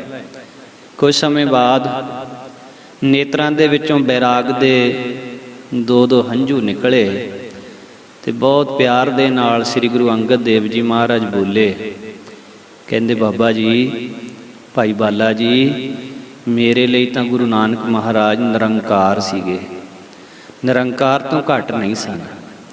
ਨਿਰੰਕਾਰ ਆਪ ਹੀ ਸਾਕਾਰ ਰੂਪ ਧਾਰ ਕੇ ਗੁਰੂ ਨਾਨਕ ਮਹਾਰਾਜ ਦੇ ਰੂਪ ਦੇ ਵਿੱਚ ਆਇਆ ਸੀ, ਪਰਮੇਸ਼ਰ ਆਪ ਹੀ ਸੀ। ਤੇ ਦੋਵਾਂ ਮਹਾਂਪੁਰਖਾਂ ਬਾਬਾ ਬੁੱਢਾ ਸਾਹਿਬ ਤੇ ਭਾਈ ਬਾਲਾ ਸਾਹਿਬ ਜੀ ਨੇ ਹੱਥ ਜੋੜ ਕੇ ਕਿਹਾ, ਕਹਿੰਦੇ ਜੀ, ਜੇ ਤੁਸੀਂ ਗੁਰੂ ਨਾਨਕ ਮਹਾਰਾਜ ਨੂੰ ਨਿਰੰਕਾਰ ਰੂਪ ਜਾਣ ਕੇ ਉਹਨਾਂ ਦੀ ਸੇਵਾ ਕੀਤੀ, ਉਹਨਾਂ ਦੇ ਬਚਨਾਂ ਦੀ ਕਮਾਈ ਕੀਤੀ, ਤਾਂ ਗੁਰੂ ਨਾਨਕ ਮਹਾਰਾਜ ਨੇ ਵੀ ਤੁਹਾਨੂੰ ਨਿਰੰਕਾਰ ਦਾ ਰੂਪ ਭਾਵ ਕੇ ਆਪਣਾ ਰੂਪ ਹੀ ਬਣਾ ਦਿੱਤਾ। ਸੋ ਇਸ ਤਰ੍ਹਾਂ ਨਾਲ ਜਿਹਾ ਭਾਉ ਤੇਹਾ ਫਲ ਪਾਈਐ, ਜਿੱਦਾਂ ਦੀ ਭਾਵਨਾ ਰੱਖਾਂਗੇ ਉੱਦਾਂ ਦਾ ਫਲ ਮਿਲ ਜੂਗਾ। ਜਿਸ ਤਰ੍ਹਾਂ ਸ਼ੀਸ਼ੇ ਦਾ ਕਿਸੇ ਦੇ ਨਾਲ ਕਸੂਰ, ਸਾਧ ਸੰਗਤ ਜੀ, ਵੈਰ ਨਹੀਂ ਹੁੰਦਾ। ਸ਼ੀਸ਼ਾ ਕਿਸੇ ਦਾ ਦੋਸ਼ ਆਪਣੇ ਵੱਲੋਂ ਨਹੀਂ ਕੱਢਦਾ, ਜਿੱਦਾਂ ਦਾ ਸਾਡਾ ਮੂੰਹ ਹੋਵੇ ਸ਼ੀਸ਼ਾ ਉੱਦਾਂ ਦਾ ਹੀ ਦਿਖਾਲਦਾ। ਬਿਲਕੁਲ ਉਸੇ ਤਰ੍ਹਾਂ। ਤੋ ਮਹਾਰਾਜ ਗੁਰੂ ਸਾਹਿਬ ਦੇ ਵਰਸਾਏ ਮਹਾਂਪੁਰਖ ਜਿੱਦਾਂ ਦੀ ਸ਼ਰਧਾ, ਜਿੱਦਾਂ ਦੀ ਭਾਵਨਾ ਲੈ ਕੇ ਆਪਾਂ ਸੇਵਾ ਕਰੀਏ, ਉਸ ਭਾਵਨਾ ਨੂੰ ਫਲ ਲੱਗਦਾ, ਉਸ ਸ਼ਰਧਾ ਨੂੰ ਫਲ ਲੱਗਦਾ। ਤੋ ਹੁਣ ਇਹ ਜਿਹੜੇ ਬਾਬਾ ਗੁਰਬਚਨ ਸਿੰਘ ਜੀ ਸੀਗੇ, ਇਹ ਮਹਾਂਪੁਰਸ਼ਾਂ ਦੀ ਸੇਵਾ ਇੱਦਾਂ ਕਰਦੇ ਵੀ ਗੁਰੂ ਗੋਬਿੰਦ ਸਿੰਘ ਮਹਾਰਾਜ ਦਾ ਰੂਪ ਜਾਣ ਕੇ। ਹੁਣ ਤਰਕਵਾਦੀ ਜਿਹੜਾ ਹੈ, ਉਹ ਤਰਕਵਾਦੀ ਕਹਿਣ ਲੱਗਾ, ਕਹਿੰਦਾ ਵੀ ਗੁਰਬਚਨ ਸਿੰਘ ਤੂੰ ਕਲਗੀਧਰ ਮਹਾਰਾਜ ਦਾ ਰੂਪ ਸਮਝ ਕੇ ਬਾਬਾ ਜਵਾਲਾ ਸਿੰਘ ਦੀ ਸੇਵਾ ਕਰਦਾ, ਪਰ ਕਲਗੀਧਰ ਮਹਾਰਾਜ ਦੇ ਤਾਂ ਸਰੀਰ ਦੇ ਉੱਤੇ ਕਿੰਨੇ ਸ਼ਾਸਤਰ ਸੋਭਦੇ ਸੀ, ਖੜਗ ਹੁੰਦੀ ਸੀ, ਢਾਲ ਹੁੰਦੀ ਸੀ, ਸੰਜੋਗ ਹੁੰਦੀ ਸੀ, ਧਨੁਖ ਹੁੰਦਾ ਸੀ, ਤੀਰਾਂ ਦਾ ਭਰਿਆ ਹੋਇਆ ਪੱਥਾ ਹੁੰਦਾ ਸੀ, ਕਲਗੀ ਲੱਗੀ ਹੁੰਦੀ ਸੀ ਮਹਾਰਾਜ ਦੇ, ਤੇ ਸ਼ਤਰੂਆਂ ਦੇ ਉੱਤੇ ਜਦੋਂ ਧਾਈ ਕਰਕੇ ਜਾਂਦੇ ਸੀ ਸ਼ਤਰੂਆਂ ਦਾ ਨਾਸ਼ ਕਰ ਦਿੰਦੇ। ਤੇ ਸੰਤਾਂ ਦੇ ਸਰੀਰ ਤੇ ਤਾਂ ਕੋਈ ਸ਼ਾਸਤਰ ਨਹੀਂ ਹੈ। ਤਾਂ ਸੰਤ ਗੁਰਬਚਨ ਸਿੰਘ ਨੇ ਕੈਸੀ ਭਾਵਨਾ ਦਾ ਬਚਨ ਕੀਤਾ। ਕਹਿੰਦੇ ਸੰਤ ਮਹਾਰਾਜ ਦੇ ਵੀ ਇਹ ਸਾਰਾ ਕੁਝ ਮੈਨੂੰ ਤਾਂ ਸਜਿਆ ਹੋਇਆ ਦਿਸਦਾ ਹੈ। ਤਰਕਵਾਦੀ ਕਹਿਣ ਲੱਗਾ ਕਿ ਸਾਨੂੰ ਦੱਸੋ ਵੀ ਸੰਤਾਂ ਦੇ ਕਿਹੜੇ ਸ਼ਾਸਤਰ ਧਾਰਨ ਕੀਤੇ ਹੋਏ ਆ, ਇਹ ਦੱਸਣਾ ਕਰੋ। ਤਾਂ ਸੰਤ ਗੁਰਬਚਨ ਸਿੰਘ ਜੀ ਕਹਿਣ ਲੱਗੇ, ਪਿਆਰਿਆ ਸਭ ਤੋਂ ਪਹਿਲਾਂ ਸੁਣ ਵੀ ਸੰਤਾਂ ਦੇ ਕਲਗੀ ਕਿਹੜੀ ਲੱਗੀ ਹੋਈ ਆ। ਕਹਿੰਦੇ ਅਕਾਲ ਪੁਰਖ ਦੀ ਹਰ ਵੇਲੇ ਜਿਹੜੀ ਵਡਿਆਈ ਸੰਤ ਕਰਦੇ ਆ, ਸਮਝ ਲਾ ਵੀ ਸੰਤਾਂ ਦੇ ਸੀਸ ਤੇ ਇਹ ਕਲਗੀ ਲੱਗੀ ਹੋਈ ਆ। ਤੇ ਵਾਹਿਗੁਰੂ ਦੀ ਸਿਫਤ ਸਲਾਹ ਦਾ ਜਿਹੜਾ ਕੀਰਤਨ ਕਰਦੇ ਆ, ਇਹ ਸਮਝ ਲਾ ਵੀ ਸੰਤਾਂ ਦੇ ਕਲਗੀ ਦੇ ਨਾਲ ਜਿਹੜਾ ਜਿਗਾ ਸਜਿਆ ਉਹ ਸਜਿਆ ਹੋਇਆ। ਤੋ ਪੰਚਮ ਪਾਤਸ਼ਾਹ ਨੇ ਜਿਸ ਤਰ੍ਹਾਂ ਬਾਣੀ ਦੇ ਵਿੱਚ ਖੰਡਾ ਅਤੇ ਗਦਾ ਇਹ ਹਥਿਆਰਾਂ ਦੀ ਗੱਲ ਕੀਤੀ ਆ, ਤਾਂ ਉਹ ਮਹਾਰਾਜ ਨੇ ਲਿਖਿਆ, ਗਰੀਬੀ ਗਦਾ ਹਮਾਰੀ ਖੰਨਾ ਸਗਲ ਰੇਨ ਸ਼ਾਰੀ, ਇਸ ਆਗੈ ਕੋ ਨਾ ਟਿਕੈ ਬੇਕਾਰੀ, ਗੁਰ ਪੂਰੇ ਇਹ ਗੱਲ ਸਾਰੀ। ਤਾਂ ਸੰਤ ਮਹਾਰਾਜ ਨੇ ਵੀ ਆਪਣੇ ਪੂਰਨ ਗੁਰਦੇਵ ਮਹਾਰਾਜ ਬਾਬਾ ਆਇਆ ਸਿੰਘ ਜੀ ਦੇ ਪਾਸੋਂ ਇਹ ਹਥਿਆਰ ਧਾਰਨ ਕੀਤੇ ਹੋਏ ਆ। ਮਨ ਕਰਕੇ ਗਰੀਬੀ ਧਾਰਨ ਕੀਤੀ ਹੋਈ ਹੈ, ਗਦਾ ਫੜੀ ਹੋਈ ਆ, ਜੋ ਆਪਣੇ ਆਪ ਨੂੰ ਸਾਰਿਆਂ ਦੀ ਧੂੜ ਨਿਸ਼ਚੈ ਕੀਤਾ ਹੋਇਆ। ਇੰਨੀ ਨਿਮਰਤਾ ਜੋ ਕੱਲ ਆਪ ਜੀ ਨੇ ਡਾਕਟਰ ਸੁੰਦਰ ਸਿੰਘ ਦੀ ਵਾਰਤਾ ਸੁਣੀ ਸੀ, ਜੀਵਨ ਭਾਵੇਂ ਉਹਦਾ ਉੱਚਾ ਸੁੱਚਾ ਨਹੀਂ ਸੀ, ਪਰ ਸੰਤ ਮਹਾਰਾਜ ਉਹਦਾ ਇੰਨਾ ਸਤਿਕਾਰ ਕਰਦੇ ਵੀ ਜਦੋਂ ਉਹ ਸੰਤ ਮਹਾਰਾਜ ਕੋਲ ਆਉਂਦਾ, ਜੇ ਮਹਾਰਾਜ ਬਾਬਾ ਜਵਾਲਾ ਸਿੰਘ ਜੀ ਮੰਜੇ ਤੇ ਬੈਠੇ ਹੁੰਦੇ ਤਾਂ ਮਹਾਰਾਜ ਉੱਠ ਕੇ ਖੜੇ ਹੋ ਜਾਂਦੇ, ਤਾਂ ਉਹਨੂੰ ਆਪਣੇ ਸਰਾਣੇ ਵਾਲੇ ਪਾਸੇ ਬਿਠਾ ਲਦੇ। ਇੰਨਾ ਸਤਿਕਾਰ। ਹੁਣ ਇਹ ਸੰਤ ਬਾਬਾ ਜਵਾਲਾ ਸਿੰਘ ਜੀ ਦੀ ਨਿਮਰਤਾ ਹੀ ਹੈ ਨਾ ਜੀ। ਪਤਾ ਵੀ ਹੈ ਵੀ ਇਹਦਾ ਜੀਵਨ ਕਿਹੋ ਜਿਹਾ, ਆਪਾਂ ਨੂੰ ਤਾਂ ਮਾੜਾ ਜਿਹਾ ਪਤਾ ਹੋਵੇ ਕਿਸੇ ਦੇ ਜੀਵਨ ਬਾਰੇ ਵੀ ਇਹਦੇ ਵਿੱਚ ਆਹ ਕਮੀਆਂ, ਆਪਾਂ ਕਦੇ ਸਤਿਕਾਰ ਦਿਆਂਗੇ? ਬਿਲਕੁਲ ਨਹੀਂ। ਆਪਾਂ ਸਮਝਾਂਗੇ ਵੀ ਨਹੀਂ, ਤਾਂ ਆਪਾਂ ਕਮੀਆਂ ਦੇਖਾਂਗੇ, ਆਪਾਂ ਉਹਦੀ ਕਮਜ਼ੋਰੀ ਦੇਖਾਂਗੇ। ਪਰ ਮਹਾਂਪੁਰਖ ਕੈਸੀ ਬਖਸ਼ਿਸ਼, ਉਹਨਾਂ ਦੇ ਅੰਦਰ ਇੰਨੀ ਨਿਮਰਤਾ, ਇੰਨਾ ਆਪਣੇ ਆਪ ਨੂੰ ਨਿਮਰਤਾ ਭਾਵ ਦੇ ਵਿੱਚ ਰੱਖਣ ਵਾਲੇ ਵੀ ਦੂਜੇ ਦੇ ਔਗਣ ਨਹੀਂ ਦੇਖੇ। ਤੋ ਸਾਰਿਆਂ ਦੀ ਰੇਣ ਬਣ ਕੇ ਰਹਿਣਾ। ਖੰਨਾ ਸਗਲ ਰੇਨ ਸ਼ਾਰੀ, ਹੁਣ ਇਹ ਖੰਡਾ ਫੜਿਆ ਹੋਇਆ, ਕਹਿੰਦੇ ਇਸ ਆਗੈ ਕੋ ਨਾ ਟਿਕੈ ਬਿਕਾਰੀ, ਇਸ ਖੰਡੇ ਦੇ ਅੱਗੇ ਕੋਈ ਬਿਕਾਰੀ ਨਹੀਂ ਟਿਕ ਸਕਦਾ। ਭਾਵ ਸਾਰੇ ਅਧੀਨ ਹੋ ਜਾਂਦੇ, ਸਾਰੇ ਨਿਮਰਤਾ ਵਿੱਚ ਜਿੱਤੇ ਜਾਂਦੇ ਹਨ। ਜ਼ੋਰ ਦੇ ਨਾਲ ਤਾਂ ਇੱਕ ਨੂੰ ਜਿੱਤਣਾ ਔਖਾ, ਨਿਮਰਤਾ ਪ੍ਰੇਮ ਦੇ ਨਾਲ ਭਾਵੇਂ ਸਾਰੀ ਦੁਨੀਆ ਨੂੰ ਜਿੱਤ ਲਓ। ਤੋ ਇਸ ਤਰ੍ਹਾਂ ਨਾਲ ਇੱਕ ਮਹਾਂਪੁਰਖ ਉਹ ਸਰੀਰ ਦਾ ਤਿਆਗ ਕਰਨ ਲੱਗੇ, ਤਾਂ ਉਹਨਾਂ ਦੇ ਸੇਵਾਦਾਰ ਉਹਨਾਂ ਦੇ ਦੁਆਲੇ ਇਕੱਠੇ ਹੋਏ ਵੇ, ਤੇ ਮਹਾਂਪੁਰਖਾਂ ਨੂੰ ਕਹਿੰਦੇ ਜੀ ਵੀ ਕੋਈ ਸਿੱਖਿਆ ਦੇ ਦਿਓ ਜਾਣ ਲੱਗੇ। ਤਾਂ ਉਹ ਸੰਤ ਕਹਿਣ ਲੱਗੇ, ਕਹਿੰਦੇ ਸਾਡੇ ਕੋਲ ਇੱਕ ਇੱਦਾਂ ਦੀ ਜੁਗਤੀ ਹੈ ਜਿਹਦੇ ਕਰਕੇ ਅਸੀਂ ਕਦੇ ਹਾਰੇ ਨਹੀਂ ਜ਼ਿੰਦਗੀ ਦੇ ਵਿੱਚ। ਕਹਿੰਦੇ ਮਹਾਰਾਜ ਉਹ ਜੁਗਤੀ ਤੁਸੀਂ ਸਾਨੂੰ ਦੱਸੀ ਨਹੀਂ ਅੱਜ ਤਾਈਂ, ਤੇ ਕਿਰਪਾ ਕਰਕੇ ਦੱਸੋ। ਇਹੋ ਜਿਹੀ ਜੁਗਤੀ ਤਾਂ ਸਭ ਨੂੰ ਚਾਹੀਦੀ ਵੀ ਜਿਹਦੇ ਨਾਲ ਕਦੇ ਹਾਰੀਏ ਹੀ ਨਾ। ਤਾਂ ਮਹਾਂਪੁਰਖ ਕਹਿਣ ਲੱਗੇ, ਕਹਿੰਦੇ ਸੁਣੋ ਫਿਰ, ਅਸੀਂ ਇਸ ਕਰਕੇ ਨਹੀਂ ਕਿਸੇ ਕੋਲੋਂ ਕਦੇ ਹਾਰੇ ਕਿਉਂਕਿ ਅਸੀਂ ਕਦੇ ਕਿਸੇ ਨੂੰ ਜਿੱਤਣ ਦੀ ਕੋਸ਼ਿਸ਼ ਨਹੀਂ ਕੀਤੀ। ਜਿਹੜਾ ਦੂਜੇ ਨੂੰ ਜਿੱਤਣ ਦੀ ਕੋਸ਼ਿਸ਼ ਕਰਦਾ ਉਹਨੂੰ ਹੀ ਹਾਰਨਾ ਵੀ ਪੈਂਦਾ। ਇੱਕ ਦਿਨ ਹਾਰ ਦਾ ਵੀ ਮੂੰਹ ਦੇਖਣਾ ਪੈਂਦਾ। ਜਿਹੜਾ ਘੁਲਦਾ ਹੈ ਉਹ ਜਿੱਤ ਵੀ ਸਕਦਾ, ਉਹ ਹਾਰ ਵੀ ਸਕਦਾ, ਉਹ ਢਾਹ ਵੀ ਸਕਦਾ, ਉਹ ਢਹਿ ਵੀ ਸਕਦਾ। ਤੋ ਇਸ ਤਰ੍ਹਾਂ ਨਾਲ ਜੇ ਇਸ ਖੇਡ ਦੇ ਵਿੱਚ ਹੀ ਨਹੀਂ ਪੈਣਾ, ਨਾ ਕਿਸੇ ਨੂੰ ਨੀਵਾਂ ਦਿਖਾ ਲੈਣਾ, ਨਾ ਅਗਲਾ ਤੁਹਾਨੂੰ ਨੀਵਾਂ ਦਿਖਾ ਲੇ। ਐਸੀ ਬਿਰਤੀ ਰੱਖਣੀ, ਸਾਰਿਆਂ ਦੀ ਰੇਣ ਬਣ ਕੇ ਰਹਿਣਾ, ਧੂੜ ਬਣ ਕੇ ਰਹਿਣਾ। ਬਹੁਤ ਨਿਮਰਤਾ ਦੇ ਵਿਚਾਰ ਇਹ ਬਚਨ ਮਹਾਂਪੁਰਖਾਂ ਦੇ ਵਿੱਚ ਹੀ ਹੁੰਦੇ ਆ। ਸੋ ਗੁਰੂ ਅਮਰਦਾਸ ਮਹਾਰਾਜ ਦੀ ਬਾਬਤ ਭੱਟ ਜੀ, ਜਿਨ੍ਹਾਂ ਦਾ ਨਾਮ ਭੱਟ ਸੱਲ ਸੀ, ਉਹ ਕਥਨ ਕਰਦੇ ਆ ਕਿ ਗੁਰੂ ਅਮਰਦਾਸ ਸਾਹਿਬ ਜੀ ਨੇ ਪੂਰਨ ਬ੍ਰਹਮ ਗਿਆਨ ਵਿੱਚ ਜੋ ਸਮਾਧੀ ਲਈ ਹੋਈ ਆ, ਇਹ ਸੰਜੋਗ ਪਹਿਨੀ ਹੋਈ ਆ। ਗਿਆਨ ਦਾ ਆਸਣ ਕੀਤਾ ਹੋਇਆ ਔਰ ਧਰਮ ਦਾ ਧਨੁੱਖ ਜਿਹੜਾ ਫੜਿਆ ਹੋਇਆ, ਔਰ ਸ਼ਾਂਤੀ ਦਾ ਸੁਭਾਅ ਜਿਹੜਾ ਉਹ ਇਹਨਾਂ ਦਾ ਬਹੁਤ ਵੱਡਾ ਸ਼ਾਸਤਰ ਹੈ। ਭੈ ਤੇ ਨਿਰਭਉ ਹੋ ਗਏ ਆ, ਸ਼ਬਦ ਦੀ ਪ੍ਰਾਪਤੀ ਇਹਨਾਂ ਨੂੰ ਹੋ ਗਈ। ਸੋ ਇਹ ਨਿਸ਼ਾਨ ਸਾਰੇ ਭੱਟਾਂ ਦੇ ਸਵਈਆਂ ਵਿੱਚ ਪਹਿਰ ਸਮਾਧ ਸਨਾਹ ਗਿਆਨ ਹੈ ਆਸਣ ਚੜਿਓ, ਧਰਮ ਧਨੁਖ ਕਰ ਗਹਿਓ, ਭਗਤ ਸੀਲਹਿ ਸਰ ਲੜਿਓ। ਭੈ ਤੇ ਨਿਰਭਉ ਹਰ ਅਟਲ ਮਨ, ਸ਼ਬਦ ਗੁਰ ਨੇਜਾ ਗੱਡਿਓ। ਕਾਮ ਕ੍ਰੋਧ ਲੋਭ ਮੋਹ ਅਪੱਤ ਪੰਚ ਦੂਤ ਵਿਖੰਡਿਓ। ਇਸ ਤਰ੍ਹਾਂ ਨਾਲ ਇਹ ਸਾਰੀ ਤਰ੍ਹਾਂ ਦੇ ਜਦੋਂ ਗੁਣ ਸੰਤ ਬਾਬਾ ਗੁਰਬਚਨ ਸਿੰਘ ਜੀ ਨੇ ਦੱਸਣੇ ਕੀਤੇ, ਤਾਂ ਹੁਣ ਉਹ ਤਰਕਵਾਦੀ ਅੱਗੇ ਤਰਕ ਕਰਦਾ ਬਈ ਇਸ ਤਰ੍ਹਾਂ ਕਿਸ ਤਰ੍ਹਾਂ ਹੋ ਸਕਦਾ ਵੀ ਸੰਤ ਬਾਬਾ ਜਵਾਲਾ ਸਿੰਘ ਜੀ ਨੂੰ ਤੁਸੀਂ ਗੁਰੂ ਗੋਬਿੰਦ ਸਿੰਘ ਦਾ ਰੂਪ ਸਮਝਦੇ ਆ। ਤਾਂ ਹੁਣ ਸੰਤ ਗੁਰਬਚਨ ਸਿੰਘ ਜੀ ਨੇ ਇਦੋਂ ਗਾਹਾਂ ਹੋਰ ਬਚਨ ਕੀਤੇ। ਕਹਿੰਦੇ ਗੁਰੂ ਗੋਬਿੰਦ ਸਿੰਘ ਮਹਾਰਾਜ ਆਪ ਬਚਨ ਕਰਕੇ ਗਏ ਆ। ਕਿਹੜੇ ਬਚਨ? ਜਿਸ ਵੇਲੇ ਬੇਨਤੀ ਕੀਤੀ ਸੀ ਮਹਾਰਾਜ ਤੁਸੀਂ ਆਪਣੇ ਸਰੂਪ ਦਾ ਗਿਆਨ ਕਰਾਓ, ਗੁਰੂ ਗੋਬਿੰਦ ਸਿੰਘ ਮਹਾਰਾਜ ਜੀ ਨੂੰ ਸਿੱਖਾਂ ਨੇ ਬੇਨਤੀ ਕੀਤੀ। ਜੋ ਪੰਥ ਪ੍ਰਕਾਸ਼, ਲੋਹ ਪ੍ਰਕਾਸ਼ ਆਦਿਕ ਗ੍ਰੰਥਾਂ ਦੇ ਵਿੱਚ ਬਚਨ ਦਰਜ ਕੀਤੇ ਹੋਏ ਆ। ਤਾਂ ਗੁਰੂ ਗੋਬਿੰਦ ਸਿੰਘ ਮਹਾਰਾਜ ਨੇ ਬਚਨ ਕੀਤਾ ਸੀ, ਏਕ ਰੂਪ ਤਿਹ ਤੇ ਪਰੇ, ਨੇਤ ਨੇਤ ਜਿਹ ਨਿਗਮ ਉਚਰੈ। ਦੂਸਰ ਰੂਪ ਗ੍ਰੰਥ ਜੀ ਜਾਨੋ, ਆਪਨ ਅੰਗ ਮੇਰੋ ਕਰ ਮਾਨੋ। ਵੀ ਇੱਕ ਤਾਂ ਰੂਪ ਉਹ ਆ ਜਿਹੜਾ ਨਿਰਗੁਣ ਸਰੂਪ ਆ। ਤੀਨ ਰੂਪ ਹੈ ਮੋਹ, ਭਾਈ ਨੰਦ ਲਾਲ ਦੇ ਨਾਲ ਵੀ ਬਚਨ ਕਰਦਿਆਂ ਉਚਾਰਿਆ ਸੀ ਮਹਾਰਾਜ ਨੇ। ਤੀਨ ਰੂਪ ਹੈ ਮੋਹ ਕੇ, ਸੁਣੋ ਨੰਦ ਚਿਤ ਲਾਏ। ਨਿਰਗੁਣ ਸਰਗੁਣ ਗੁਰ ਸ਼ਬਦ, ਕਹੂੰ ਤੋਹੇ ਸਮਝਾਏ। ਤੋ ਹੁਣ ਇੱਥੇ ਵੀ ਪੰਥ ਪ੍ਰਕਾਸ਼ ਦਾ ਕਰਤਾ ਲਿਖਦਾ ਵੀ ਇੱਕ ਰੂਪ ਤਾਂ ਉਹ ਆ ਜਿਹੜਾ ਘਟ ਘਟ ਦੇ ਵਿੱਚ ਵਸਿਆ ਹੋਇਆ।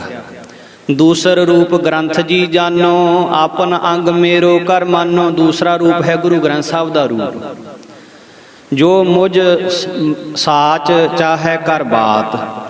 ਪਹਿਲਾਂ ਗ੍ਰੰਥ ਵਿਚਾਰ ਹੈ ਸਾਥ। ਕਹਿੰਦੇ ਜੇ ਮੇਰੇ ਨਾਲ ਕੋਈ ਗੱਲ ਕਰਨੀ ਚਾਹੁੰਦਾ ਤਾਂ ਉਹ ਗੁਰੂ ਗ੍ਰੰਥ ਸਾਹਿਬ ਦੀ ਬਾਣੀ ਪੜ੍ਹੇ। ਦੋਹਰਾ ਨਾਨਕ ਗੁਰੂ ਗੋਬਿੰਦ ਸਿੰਘ ਪੂਰਨ ਹਰ ਅਵਤਾਰ, ਜਗ ਮਹਿ ਜੋਤ ਵਿਰਾਜ ਰਹੀ, ਸ੍ਰੀ ਗੁਰੂ ਗ੍ਰੰਥ ਮਝਾਰ। ਤੀਸਰ ਰੂਪ ਸਿੰਘ ਹੈ ਮੋਰ। ਤੀਸਰਾ ਰੂਪ ਵੀ ਮਹਾਰਾਜ ਤੁਹਾਡਾ ਕੋਈ ਹੈਗਾ? ਕਹਿੰਦੇ ਹਾਂ, ਇਹ ਜਿਹੜੇ ਸਿੰਘ ਨੇ ਮੇਰਾ ਖਾਲਸਾ ਹੈ, ਇਹ ਵੀ ਮੇਰਾ ਹੀ ਰੂਪ ਹੈ। ਤੀਸਰ ਰੂਪ ਸਿੰਘ ਹੈ ਮੋਰ, ਗੁਰਬਾਣੀ ਰਤ ਨਿਸ ਅਰ ਭੋਰ। ਜਿਹੜੇ ਦਿਨ ਰਾਤ ਗੁਰਬਾਣੀ ਨਾਲ ਜੁੜੇ ਹੋਏ ਆ, ਮਾਲਕ ਦੇ ਭੈ ਵਿੱਚ ਰਹਿੰਦੇ ਆ, ਜਿਨ੍ਹਾਂ ਦਾ ਜੀਵਨ ਕਿਰਦਾਰ ਉੱਚਾ ਸੁੱਚਾ ਆ, ਕਹਿੰਦੇ ਇਹ ਵੀ ਸਾਰੇ ਮੇਰਾ ਹੀ ਰੂਪ ਆ। ਵਿਸ਼ਵਾਸ ਪ੍ਰੀਤ ਗੁਰ ਸ਼ਬਦ ਜੋ ਧਰੇ। ਜਿਨ੍ਹਾਂ ਨੂੰ ਗੁਰੂ ਦੇ ਸ਼ਬਦ ਦੇ ਉੱਤੇ, ਗੁਰੂ ਦੇ ਬਚਨਾਂ ਦੇ ਉੱਤੇ ਵਿਸ਼ਵਾਸ ਹੈ, ਯਕੀਨ ਹੈ, ਸੋ ਉਹ ਨੇ ਜਿਹੜੇ ਇਹ ਵੀ ਮੇਰਾ ਹੀ ਰੂਪ ਨੇ। ਚੌਪਈ ਗੁਰ ਦਰਸ਼ਨ ਨਿਤ ਉਠ ਕਰੇ, ਗੁਰਦੁਆਰ ਕਾ ਦਰਸ਼ਨ ਕਰੇ, ਪਰਦਾਰਾ ਕਾ ਤਿਆਗਨ ਕਰੇ, ਗੁਰਸਿੱਖ ਸੇਵ ਕਰੇ ਚਿਤ ਲਾਏ, ਆਪਾ ਮਨ ਕਾ ਸਗਲ ਮਿਟਾਏ। ਆਤਮ ਰਸ ਜਿਹ ਜਾਣਿਆ ਸੋ ਹੈ ਖਾਲਸ ਦੇਵ, ਪ੍ਰਭ ਮੈਂ ਮੋਹ ਮੈਂ ਤਾਸ ਮੈਂ ਰੰਚਕ ਨਾਹੀ ਭੇਵ। ਹੁਣ ਇਹ ਸਰਬਲੋ ਗ੍ਰੰਥ ਦੇ ਵਿੱਚ ਵਚਨ ਲਿਖੇ ਹੋਇਆ ਵੀ ਜਿਹੜੇ ਆਤਮ ਰਸ ਕੀ ਬ੍ਰਹਮ ਗਿਆਨੀ ਮਹਾਂਪੁਰਖ ਆ, ਅਸਲੀ ਖਾਲਸੇ ਆ। ਹੁਣ ਖਾਲਸਾ ਤਾਂ ਸਾਡੇ ਵਰਗੇ ਵੀ ਬਥੇਰੇ ਲਵਾਈ ਫਿਰਦੇ ਨਾਲ।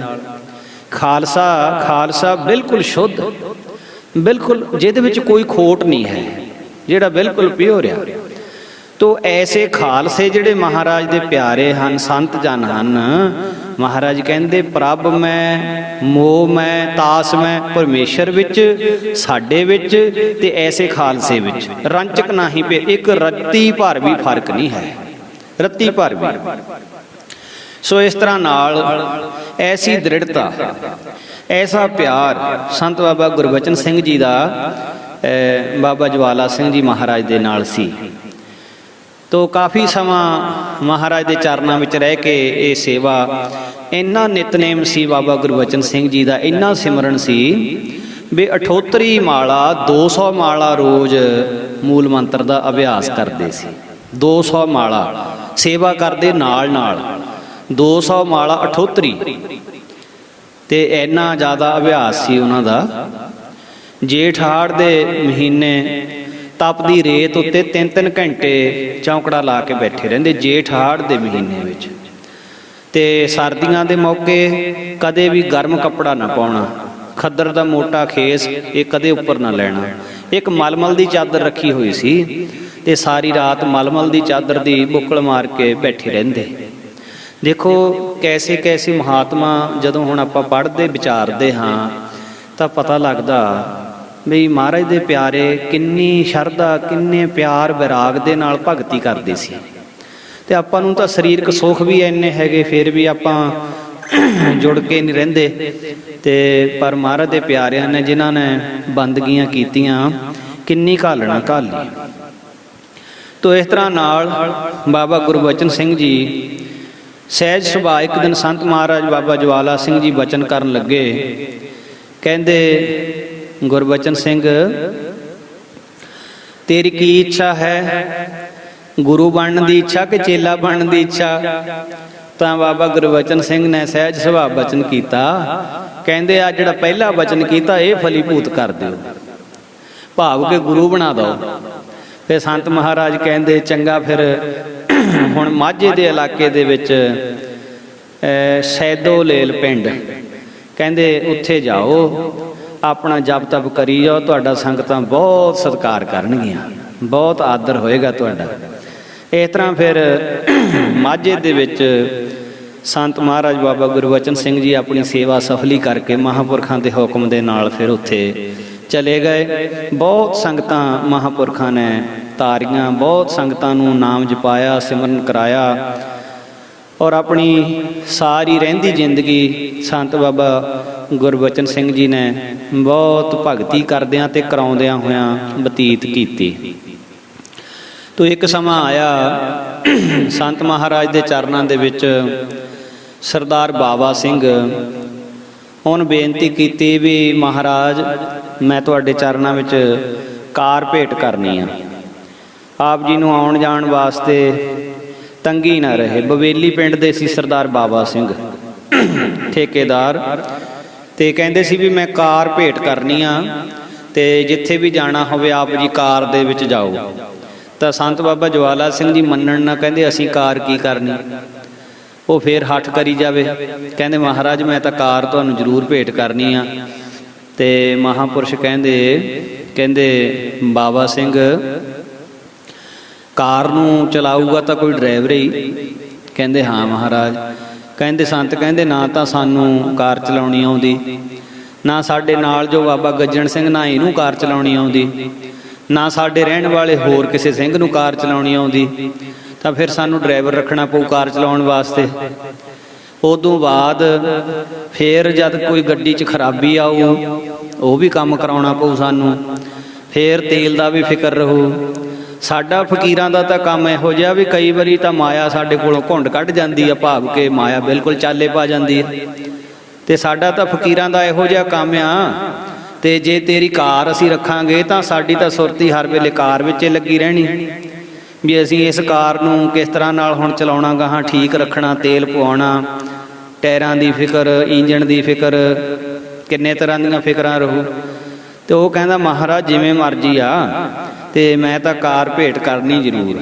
ਤਾਂ ਸੰਤ ਬਾਬਾ ਜਵਾਲਾ ਸਿੰਘ ਜੀ ਕਹਿਣ ਲੱਗੇ ਜੇ ਤੈਂ ਕਾਰ ਭੇਟ ਕਰਨੀ ਤਾਂ ਇੱਕ ਤਰੀਕੇ ਨਾਲ ਹੋ ਸਕਦੀ ਆ, ਇਸ ਕਾਰ ਦੀ ਜ਼ਿੰਮੇਵਾਰੀ ਵੀ ਤੇਰੀ ਆ, ਚਲਾਉਣੀ ਵੀ ਤੈਂ ਤੇ ਸੰਭਾਲ ਵੀ ਤੈਂ ਕਰਨੀ, ਤੇ ਜਿੱਥੇ ਅਸੀਂ ਜਾਣਾ ਹੋਇਆ ਕਰੂ ਅਸੀਂ ਤੇਰੇ ਨਾਲ ਬੈਠ ਕੇ ਚਲੇ ਜਾਇਆ ਕਰਾਂਗੇ। ਤੋ ਇਸ ਤਰ੍ਹਾਂ ਨਾਲ ਮਹਾਂਪੁਰਖਾਂ ਦੀ ਸੇਵਾ ਕਰਨ ਵਾਲੇ ਸੇਵਾਦਾਰ ਵੀ ਬੜੇ ਬਹੁਤ ਕਿੱਡੇ ਵੱਡੇ ਭਾਗਾਂ ਵਾਲੇ ਹੋਣਗੇ। ਤੇ ਵੀ ਬਾਬਾ ਸਿੰਘ ਜੀ ਨੇ ਇਹ ਜਿਹੜਾ ਬਚਨ ਸੀ ਮਹਾਂਪੁਰਖਾਂ ਦਾ ਜੋ ਬਾਬਾ ਸਿੰਘ ਬਾਰ-ਬਾਰ ਬੇਨਤੀ ਕਰ ਰਿਹਾ ਸੀ ਕਾਰ ਬਾਰੇ, ਤੇ ਮਹਾਂਪੁਰਖਾਂ ਨੇ ਜੋ ਹੁਣ ਬਚਨ ਕੀਤਾ ਤੇ ਬਾਬਾ ਸਿੰਘ ਨੇ ਮਹਾਂਪੁਰਖਾਂ ਦੇ ਚਰਨਾਂ ਤੇ ਸੀਸ ਰੱਖਤਾ ਕਿ ਮਹਾਰਾਜ ਇਦੋਂ ਵੱਡੇ ਭਾਗ ਮੇਰੇ ਲਈ ਹੋਰ ਕੀ ਹੋ ਸਕਦੇ ਆ ਵੀ ਮੈਨੂੰ ਸੰਤਾਂ ਦਾ ਡਰਾਈਵਰ ਹੋਣ ਦਾ ਮਾਣ ਮਿਲੂ। ਤੇ ਮਹਾਂਪੁਰਖਾਂ ਬਚਨ ਕਰਿਆ ਬਈ ਸਾਡੇ ਨਾਲ ਕਾਰ ਚਲਾਉਣਾ ਵੀ ਜਾਂ ਸਾਡੇ ਡਰਾਈਵਰ ਬਣ ਕੇ ਜਾਣਾ ਵੀ ਹਰੇਕ ਦੇ ਲਈ ਠੀਕ ਨਹੀਂ, ਕਿਉਂਕਿ ਤੂੰ ਸਤਸੰਗੀ ਹੈ, ਤੂੰ ਸਾਡਾ ਬਚਨ ਮੰਨੇਗਾ। ਪਰ ਜੇ ਕੋਈ ਉਹੋ ਜਿਹਾ ਬੰਦਾ ਡਰਾਈਵਰ ਰੱਖ ਲਿਆ, ਉਹ ਆਪਣਾ ਬਚਨ ਸਾਨੂੰ ਮਨਾਊਗਾ ਤੇ ਇਸ ਤਰ੍ਹਾਂ ਅਸੀਂ ਤਾਂ ਉਹਦੇ ਅਧੀਨ ਹੋ ਜਾਵਾਂਗੇ। ਤਾਂ ਇਸ ਕਰਕੇ ਕਹਿੰਦੇ ਵੀ ਤੇਰਾ ਰਹਿਣਾ ਠੀਕ ਹੈ। ਤੋ ਫਿਰ ਇਹ ਸਰਦਾਰ ਬਾਬਾ ਸਿੰਘ ਠੇਕੇਦਾਰ ਕਾਫੀ ਸਮਾਂ ਮਹਾਂਪੁਰਖਾਂ ਦੇ ਚਰਨਾਂ ਦੇ ਵਿੱਚ ਡਰਾਈਵਰੀ ਕਰਦੇ ਰਹੇ, ਮਹਾਂਪੁਰਖਾਂ ਦੀ ਸੇਵਾ ਕਰਦੇ ਰਹੇ। ਤੋ ਇਸ ਤਰ੍ਹਾਂ ਨਾਲ ਅਨੇਕਾਂ ਹੀ ਹੋਰ ਕੌਤਕ ਮਹਾਂਪੁਰਖਾਂ ਦੇ ਚਰਨਾਂ ਦੇ ਵਿੱਚ ਹੋਏ। ਤਾਂ ਇੱਥੇ ਇੱਕ ਸੰਤ ਬਾਬਾ ਰਣ ਸਿੰਘ ਜੀ, ਜਿਨ੍ਹਾਂ ਦੀ ਅੱਤੋਵਾਲ ਵੀ ਕੁਟੀਆ ਸੀ, ਅੱਤੋਵਾਲ ਦੇ ਨਾਲ ਇਹਨਾਂ ਦਾ ਸੰਬੰਧ ਸੀ। ਸੈਣੀ ਬਰਾਦਰੀ ਦੇ ਵਿੱਚੋਂ ਸੀਗੇ ਇਹ, ਤੇ ਪਟਰਾਣਾ ਪਿੰਡ ਸੀ ਉੱਦਾਂ ਇਹਨਾਂ ਦਾ। ਤੇ ਇਹਨਾਂ ਨੇ ਖੇਤ ਵਿੱਚ ਕੁਟੀਆ ਬਣਾ ਕੇ ਤੇ ਇੱਕ ਛੋਟੀ ਜਿਹੀ ਖੂਹੀ ਲਾ ਕੇ ਰਿਹਾਇਸ਼ ਕਰ ਲਈ। ਡੇਰੇ ਦੇ ਨੇੜੇ ਹੀ ਸੀ ਕੁਟੀਆ, ਤਕਰੀਬਨ 1000 ਗਜ ਦੀ ਦੂਰੀ ਤੇ ਉੱਤਰ ਵਾਲੀ ਦਿਸ਼ਾ। ਤੋ ਇਹਨਾਂ ਨੂੰ ਕਿਸੇ ਮੁਸਲਮਾਨ ਫਕੀਰ ਦੀ ਸੰਗਤ ਹੋ ਗਈ। ਇਹਨਾਂ ਦਾ ਪਹਿਲਾ ਨਾਮ ਸੀ ਨੰਦ, ਭਾਈ ਨੰਦ ਜੀ। ਮੁਸਲਮਾਨ ਫਕੀਰ ਜਿਹੜਾ ਸੀ ਉਹ ਕਾਲਾ ਇਲਮ ਜਾਣਦਾ ਸੀ, ਭੂਤਾਂ ਪ੍ਰੇਤਾਂ ਦਾ ਜੰਤਰ ਮੰਤਰ ਕਰਨਾ ਉਹ ਜਾਣਦਾ ਸੀ। ਤੇ ਸੰਤ ਰਣ ਸਿੰਘ ਜੀ ਨੂੰ ਵੀ ਉਸੇ ਚਾਲੇ ਉਹਨੇ ਲਾ ਲਿਆ। ਤੇ ਸੰਤ ਰਣ ਸਿੰਘ ਜੀ ਚਲੀਸੇ ਕੱਟਣ ਲੱਗ ਪਏ ਭੂਤਾਂ ਪ੍ਰੇਤਾਂ ਨੂੰ ਸਿੱਧ ਕਰਨ ਵਾਸਤੇ। ਤੋ ਸੰਤ ਮਹਾਰਾਜ ਬਾਬਾ ਜਵਾਲਾ ਸਿੰਘ ਜੀ ਨੂੰ ਜਿਸ ਵੇਲੇ ਪਤਾ ਲੱਗਿਆ ਤਾਂ ਮਹਾਰਾਜ ਬਾਬਾ ਜਵਾਲਾ ਸਿੰਘ ਜੀ ਨੇ ਦੇਖਿਆ ਵੀ ਇਹ ਤਾਂ ਰੱਬ ਦਾ ਬੰਦਾ ਅਧੋਗਤੀ ਨੂੰ ਚਲੇ ਜਾਣਾ, ਇਹਨੂੰ ਨਰਕ ਵਿੱਚੋਂ ਕੱਢਣਾ ਚਾਹੀਦਾ। ਸੰਤ ਮਹਾਰਾਜ ਬਾਬਾ ਜਵਾਲਾ ਸਿੰਘ ਸੰਤ ਰਣ ਸਿੰਘ ਦੀ ਕੁਟੀਆ ਵੱਲ ਸਵੇਰੇ ਸਵੇਰੇ ਚਲੇ ਗਏ। ਤਾਂ ਉਸ ਵੇਲੇ ਸੰਤ ਰਣ ਸਿੰਘ ਜੀ ਭਾਵ ਕਿ ਜਿਨ੍ਹਾਂ ਦਾ ਨਾਮ ਉਸ ਵੇਲੇ ਭਾਈ ਨੰਦ ਸੀ, ਆਪਣੇ ਮੰਤਰ ਜਾਪ ਦੇ ਵਿੱਚ ਲੱਗਿਆ ਹੋਇਆ। ਹੁਣ ਸੰਤਾਂ ਦੀ ਕੋਈ ਪਰਵਾਹ ਨਾ ਕੀਤੀ ਵੀ ਮੇਰੇ ਕੋਲ ਆਏ ਆ, ਦੇਖਿਆ ਵੀ ਨਾ ਸੰਤਾਂ ਨੂੰ, ਨਾ ਮੱਥਾ ਟੇਕਿਆ। ਤਾਂ ਸੰਤ ਵੀ ਥੋੜਾ ਚਿਰ ਖੜ ਕੇ ਵਾਪਸ ਆ ਗਏ। ਦੂਜੇ ਦਿਨ ਫੇਰ ਗਏ। ਹੁਣ ਦੂਜੇ ਦਿਨ ਵੀ ਨਾ ਮਹਾਂਪੁਰਖਾਂ ਨੂੰ ਬੁਲਾਇਆ। ਤਾਂ ਫਿਰ ਜਿਸ ਵੇਲੇ ਤੀਜੇ ਦਿਨ ਮਹਾਂਪੁਰਖ ਗਏ ਤਾਂ ਭਾਈ ਨੰਦ ਜੀ ਦਾ ਮਨ ਐਸਾ ਪ੍ਰੇਰਿਆ ਗਿਆ ਤਾਂ ਉੱਠ ਕੇ ਸੰਤਾਂ ਨੂੰ ਮੱਥਾ ਟੇਕਿਆ, ਨਮਸਕਾਰ ਕੀਤੀ। ਤਾਂ ਸੰਤ ਮਹਾਰਾਜ ਨੇ ਬਾਬਾ ਰਣ ਸਿੰਘ ਜੀ ਨਾਲ ਗੱਲਬਾਤ ਸ਼ੁਰੂ ਕੀਤੀ। ਕਹਿੰਦੇ ਕੀ ਭਜਨ ਕਰਦੇ ਹੁੰਦੇ ਹੋ, ਕੀ ਸਿਮਰਨ ਕਰਦੇ ਹੋ, ਤੇ ਕੀ ਇੱਛਾ ਹੈ ਜਿਹੜਾ ਤੁਸੀਂ ਭਜਨ ਕਰਦੇ ਹੋ, ਇਹਦੇ ਬਦਲੇ ਇੱਛਾ ਕੀ ਹੈ। ਤਾਂ ਪਹਿਲਾਂ ਤਾਂ ਬਾਬਾ ਰਣ ਸਿੰਘ ਜੀ ਨੇ ਟਾਲਣ ਦੀ ਕੋਸ਼ਿਸ਼ ਕੀਤੀ ਵੀ ਨਾ ਦੱਸਾਂ, ਪਰ ਆਖਰਕਾਰ ਬਾਬਾ ਰਣ ਸਿੰਘ ਜੀ ਨੂੰ ਦੱਸਣਾ ਹੀ ਪਿਆ। ਕਹਿੰਦੇ ਮਹਾਰਾਜ ਮੇਰੀ ਇੱਛਾ ਭੂਤਾਂ ਪ੍ਰੇਤਾਂ ਨੂੰ ਵਸ ਕਰਨ ਦੀ ਆ, ਭੈਰੋਂ ਨੂੰ ਵਸ ਕਰਨਾ ਚਾਹੁੰਦਾ, ਮਸਾਣਾ ਜੋਗਣੀਆਂ ਇਹ ਮੈਂ ਸਿੱਧ ਕਰਨੇ ਆ। ਇਹਨਾਂ ਦੇ ਸਿੱਧ ਕਰਨ ਦਾ ਮੰਤਰ ਮੈਂ ਜਪਦਾ ਆ ਤੇ ਮੈਨੂੰ ਮੁਸਲਮਾਨ ਫਕੀਰ ਦੇ ਕੋਲੋਂ ਇਹ ਮੈਨੂੰ ਮੰਤਰ ਮਿਲਿਆ। ਸੰਤ ਮਹਾਰਾਜ ਸ਼ਾਂਤੀ ਪੂਰਵਕ ਬਾਬਾ ਰਣ ਸਿੰਘ ਜੀ ਦੀ ਗੱਲ ਸੁਣਦੇ ਰਹੇ, ਬਚਨ ਸੁਣਦੇ ਰਹੇ। ਤਾਂ ਮਹਾਂਪੁਰਖ ਕਹਿੰਦੇ ਵੀ ਇਹ ਜਿਨ੍ਹਾਂ ਨੂੰ ਤੁਸੀਂ ਸਿੱਧ ਕਰਨ ਲੱਗੇ ਹੋਏ ਆ, ਇਹ ਤਾਂ ਆਪ ਤਮੋ ਗੁਣੀ ਬਿਰਤੀ ਵਾਲੇ, ਹਰ ਵੇਲੇ ਸੜੀ ਜਾਂਦੇ, ਹਰ ਵੇਲੇ ਦੁੱਖ ਦੇ ਵਿੱਚ ਰਹਿੰਦੇ ਆ। ਕਰੋੜਾਂ ਕਰੋੜ ਅੱਗ ਦੀ ਤਪਸ਼ ਇਹਨਾਂ ਦੇ ਸਰੀਰ ਨੂੰ ਸਾੜਦੀ ਰਹਿੰਦੀ ਹਰ ਵੇਲੇ। ਜਿਹੜਾ ਬੰਦਾ ਇਹਨਾਂ ਦੀ ਉਪਾਸਨਾ ਕਰਦਾ ਉਹ ਵੀ ਅੱਗ ਦੇ ਵਿੱਚ ਸੜਦਾ ਹਰ ਵੇਲੇ। ਤੇ ਜੇ ਮਰ ਕੇ ਵੀ ਭੂਤ ਪ੍ਰੇਤ ਇਹ ਤਮੋ ਗੁਣ ਦੇ ਵਿੱਚ ਹੀ ਚਲਿਆ ਜਾਂਦਾ, ਤਮੋ ਜੂਨੀਆਂ ਦੇ ਵਿੱਚ ਚਲਿਆ ਜਾਂਦਾ। ਇਸ ਦੀ ਜਗ੍ਹਾ ਫਿਰ ਜਿਹੜੀ ਆ ਨਰਕ ਜੂਨ ਜਿਹੜੀ ਪ੍ਰਾਪਤ, ਨਰਕਾਂ ਦੇ ਵਿੱਚ ਚਲੇ ਜਾਂਦਾ। ਪ੍ਰੇਤਾਂ ਦੀ ਜਿਹੜੀ ਉਮਰ ਵੀ ਬਹੁਤ ਲੰਮੀ ਹੁੰਦੀ ਆ, ਯੁੱਗਾਂ ਪਰਜੰਤ ਲਿਖੀ ਹੋਈ ਆ, ਇਹ ਕਦੇ ਸ਼ਾਂਤੀ ਨਹੀਂ ਇਹਨਾਂ ਨੂੰ ਪ੍ਰਾਪਤ ਹੁੰਦੀ। ਜਦ ਇਹ ਬਚਨ ਸੰਤ ਮਹਾਰਾਜ ਬਾਬਾ ਜਵਾਲਾ ਸਿੰਘ ਨੇ ਕੀਤਾ ਤਾਂ ਸੰਤ ਰਣ ਸਿੰਘ ਜੀ ਨੂੰ ਇਹ ਗੱਲ ਮਹਾਂਪੁਰਖਾਂ ਦੇ ਬਚਨ ਜਿਹੜੇ ਸੀ ਚੰਗੇ ਨਾ ਲੱਗੇ, ਕਿਉਂਕਿ ਉਹ ਤਾਂ ਸਿੱਧ ਕਰਨਾ ਚਾਹੁੰਦੇ ਸੀ। ਤਾਂ ਉਹਨਾਂ ਨੇ ਥੋੜਾ ਜਿਹਾ ਤਲਖੀ ਦੇ ਵਿੱਚ ਨਾਰਾਜ਼ਗੀ ਦੇ ਵਿੱਚ ਕਿਹਾ ਵੀ ਜਿਹੜੀ ਤੁਸੀਂ ਗੱਲ ਕਹੀ, ਵਚਨ ਕੀਤਾ ਵੀ ਜਿਹੜੇ ਭੂਤਾਂ ਪ੍ਰੇਤਾਂ ਨੂੰ ਸਿੱਧ ਕਰਦੇ ਆ, ਹਰ ਵੇਲੇ ਦੁਖੀ ਹੁੰਦੇ ਆ, ਸੜਦੇ ਬਲਦੇ ਆ, ਤੇ ਇਹ ਐਵੇਂ ਹੀ ਕਹੀ ਜਾਂਦੇ ਕਿ ਕਿਸੇ ਦੀ ਹਾਲਤ ਇਦਾਂ ਦੀ ਦੇਖੀ ਵੀ ਆ, ਤੁਸੀਂ ਕਿਸੇ ਨੂੰ ਦੇਖਿਆ ਵੀ ਇਦਾਂ ਹੁੰਦੇ? ਤਾਂ ਸੰਤ ਮਹਾਰਾਜ ਬਾਬਾ ਰਣ ਸਿੰਘ ਨੂੰ ਕਹਿਣ ਲੱਗੇ, ਕਹਿੰਦੇ ਕਾਕਾ ਅਸੀਂ ਆਪਣੇ ਅੱਖੀਂ ਦੇਖੀ ਹਾਲਤ, ਅੱਖੀਂ ਦੇਖੀ ਹੋਈ ਕਰਕੇ ਤੈਨੂੰ ਦੱਸਦੇ ਆ ਵੀ ਇਹ ਕੰਮ ਨਾ ਕਰ। ਕਹਿੰਦੇ ਦੱਸੋ ਜੇ ਦੇਖੀ ਆ ਤਾਂ ਬਾਬਾ ਜੀ ਨੇ ਫਿਰ ਬਾਬਾ ਈਸ਼ਰ ਸਿੰਘ ਜੀ ਦਾ ਜਿਹੜਾ ਪਿੰਡ ਸੀ ਬਾਬੇ ਬਕਾਲੇ ਦੇ ਲਾਗੇ, ਬਤਾਲਾ ਪਿੰਡ, ਜਿੱਥੇ ਗੁਰੂ ਹਰਗੋਬਿੰਦ ਸਾਹਿਬ ਮਹਾਰਾਜ ਨੇ ਵਿਚਾਰਨ ਪਾਏ ਸੀ, ਤਾਂ ਇੱਥੇ ਇੱਕ ਬੂਟਾ ਸਿੰਘ ਨਾਮ ਦਾ ਸੰਤ ਸੀ, ਬੂਟਾ ਸਿੰਘ, ਜਿਹਦਾ ਜਨਮ ਨਗਰ ਕਾਲਮਾ ਸੀ, ਪਰ ਇਹ ਇੱਥੇ ਬਤਾਲੇ ਰਹਿੰਦਾ ਸੀ, ਡੇਰਾ ਬਣਾਇਆ ਹੋਇਆ ਸੀ ਇਹਨੇ। ਤੇ ਸੰਤ ਬੂਟਾ ਸਿੰਘ ਨੇ ਭੂਤਾਂ ਪ੍ਰੇਤਾਂ ਦੇ ਮੰਤਰ ਸਿੱਧ ਕੀਤੇ ਹੋਏ ਸੀ। ਬੂਟਾ ਸਿੰਘ ਦੇ ਹੁਕਮ ਦੇ ਵਿੱਚ ਜਿੰਨ, ਭੂਤ, ਪ੍ਰੇਤ, ਭੈਰੋਂ, ਮਸਾਣੀਆਂ, ਇਹ ਜੋ ਚਾਹੁੰਦਾ ਸੀ ਇਹਨਾਂ ਕੋਲੋਂ ਕੰਮ ਕਰਵਾ ਲੈਂਦਾ। ਜਿਹੜੇ ਬੰਦੇ ਨੂੰ ਭੂਤ ਪ੍ਰੇਤ ਚਿੰਬੜੇ ਹੁੰਦੇ, ਬੂਟਾ ਸਿੰਘ ਦੇ ਕੋਲ ਉਹ ਆ ਜਾਂਦਾ, ਜਾਂ ਉਹਨੂੰ ਲੈ ਆਉਂਦੇ, ਤੇ ਬੂਟਾ ਸਿੰਘ ਉਹਦੇ ਭੂਤ ਪ੍ਰੇਤ ਆਪਣੇ ਕੋਲ ਰੱਖ ਲੈਂਦਾ, ਤਾਂ ਉਹਨੂੰ ਬੰਦੇ ਨੂੰ ਆਰਾਮ ਆ ਜਾਂਦਾ। ਇਸ ਕਰਕੇ ਉਹਦੀ ਮਸ਼ਹੂਰੀ ਬਹੁਤ ਸੀ, ਬੜੇ ਲੋਕ ਆਉਂਦੇ ਸੀ ਇੱਦਾਂ ਦੇ ਦੁੱਖਾਂ ਵਾਲੇ ਉਹਦੇ ਕੋਲੇ। ਸੰਤ ਬੂਟਾ ਸਿੰਘ ਜੀ ਗੁਰਬਾਣੀ ਵੀ ਬਹੁਤ ਪੜ੍ਹਦੇ ਸੀ, ਸੁਖਮਨੀ ਸਾਹਿਬ ਦਾ ਜਾਪ, ਜਪਜੀ ਸਾਹਿਬ ਦੇ ਪਾਠ ਹਰ ਵੇਲੇ ਚੱਲੀ ਜਾਂਦੇ ਸੀ। ਜਦੋਂ ਉਸ ਬੂਟਾ ਸਿੰਘ ਦੇ ਮਰਨ ਦਾ ਸਮਾਂ ਨੇੜੇ ਆਇਆ ਤਾਂ 6 ਮਹੀਨੇ ਪਹਿਲਾਂ ਭੂਤਾਂ ਨੇ ਇਸ ਸੰਤ ਬੂਟਾ ਸਿੰਘ ਦੇ ਉੱਤੇ ਆਪਣਾ ਪਹਿਰਾ ਕਰ ਲਿਆ। ਪਹਿਲਾਂ ਭੂਤਾਂ ਨੂੰ ਵਸ ਕੀਤਾ ਹੋਇਆ ਸੀ, ਹੁਣ ਬੂਟਾ ਸਿੰਘ ਨੂੰ ਭੂਤਾਂ ਨੇ ਵਸ ਕਰ ਲਿਆ। ਹੁਣ ਉਹ ਦੁੱਖ ਲੱਗੇ ਦੇਣ, ਜੋ ਉਹਨਾਂ ਦਾ ਖਾਣਾ ਪੀਣਾ, ਜਿੱਦਾਂ ਦਾ ਭੂਤਾਂ ਦਾ ਜੀਵਨ ਹੁੰਦਾ, ਪ੍ਰੇਤਾਂ ਦਾ, ਉਹੋ ਹੀ ਬੂਟਾ ਸਿੰਘ ਨੂੰ ਦਿੰਦੇ। ਹੁਣ ਬੂਟਾ ਸਿੰਘ ਨੂੰ ਬੇਬਸੀ ਦੀ ਹਾਲਤ ਦੇ ਵਿੱਚ, ਭੂਤਾਂ ਪ੍ਰੇਤਾਂ ਦੀ ਜਿਹੜੀ ਖੁਰਾਕ ਗੰਦਗੀ, ਵਿਸ਼ਟਾ, ਹੱਡੀਆਂ ਤੇ ਲਹੂ, ਬੂਟਾ ਸਿੰਘ ਦੇ ਅੰਦਰੋਂ ਭੂਤ ਪ੍ਰੇਤ ਉਹਨੂੰ ਪ੍ਰੇਰ ਕੇ ਗੰਦਗੀ ਖਿਲਾਉਂਦੇ, ਹੱਡੀਆਂ ਖਿਲਾਉਂਦੇ। ਇਸ ਤਰ੍ਹਾਂ ਦੇ ਨਾਲ ਬੂਟਾ ਸਿੰਘ ਹਮੇਸ਼ਾ ਰੌਲਾ ਪਾਉਂਦਾ ਵੀ ਇਹ ਪ੍ਰੇਤ ਮੈਨੂੰ ਹੁਣ ਬਾਣੀ ਵੀ ਨਹੀਂ ਪੜ੍ਹਨ ਦਿੰਦੇ, ਜਦ ਮੈਂ ਬਾਣੀ ਪੜ੍ਹਦਾ ਤਾਂ ਜ਼ਿਆਦਾ ਦੁਖੀ ਕਰਦੇ ਆ। ਹੁਣ ਕਸੂਰ ਕਿਸ ਦਾ ਸੀ? ਕਸੂਰ ਤਾਂ ਬੂਟਾ ਸਿੰਘ ਦਾ ਆਪਣਾ ਸੀ। ਜਾਂ ਤਾਂ ਗੁਰਬਾਣੀ ਨਾਲ ਹੀ ਜੁੜਿਆ ਹੁੰਦਾ, ਇਹ ਭੂਤਾਂ ਪ੍ਰੇਤਾਂ ਦੇ ਕੰਮ 'ਚ ਨਾ ਹੁੰਦਾ, ਨਾ ਉਹਨਾਂ ਤੋਂ ਕੰਮ ਲੈਂਦਾ, ਤਾਂ ਫਿਰ ਤਾਂ ਸੁਖਦਾਈ ਸੀ। ਪਰ ਹੁਣ ਇਹਨੇ ਪ੍ਰੇਤ ਪੂਜਾ ਕੀਤੀ ਸੀ, ਪ੍ਰੇਤਾਂ ਕੋਲੋਂ ਕੰਮ ਲਏ ਹੋਏ ਸੀ, ਤਾਂ ਹੁਣ ਪ੍ਰੇਤਾਂ ਨੇ ਵੀ ਇਹਨੂੰ ਤੰਗ ਕਰਨਾ ਹੀ ਸੀ। ਲੇਖਾ ਹਿਸਾਬ ਸੀ ਇਹਦੇ ਨਾਲ ਉਹਨਾਂ ਦਾ।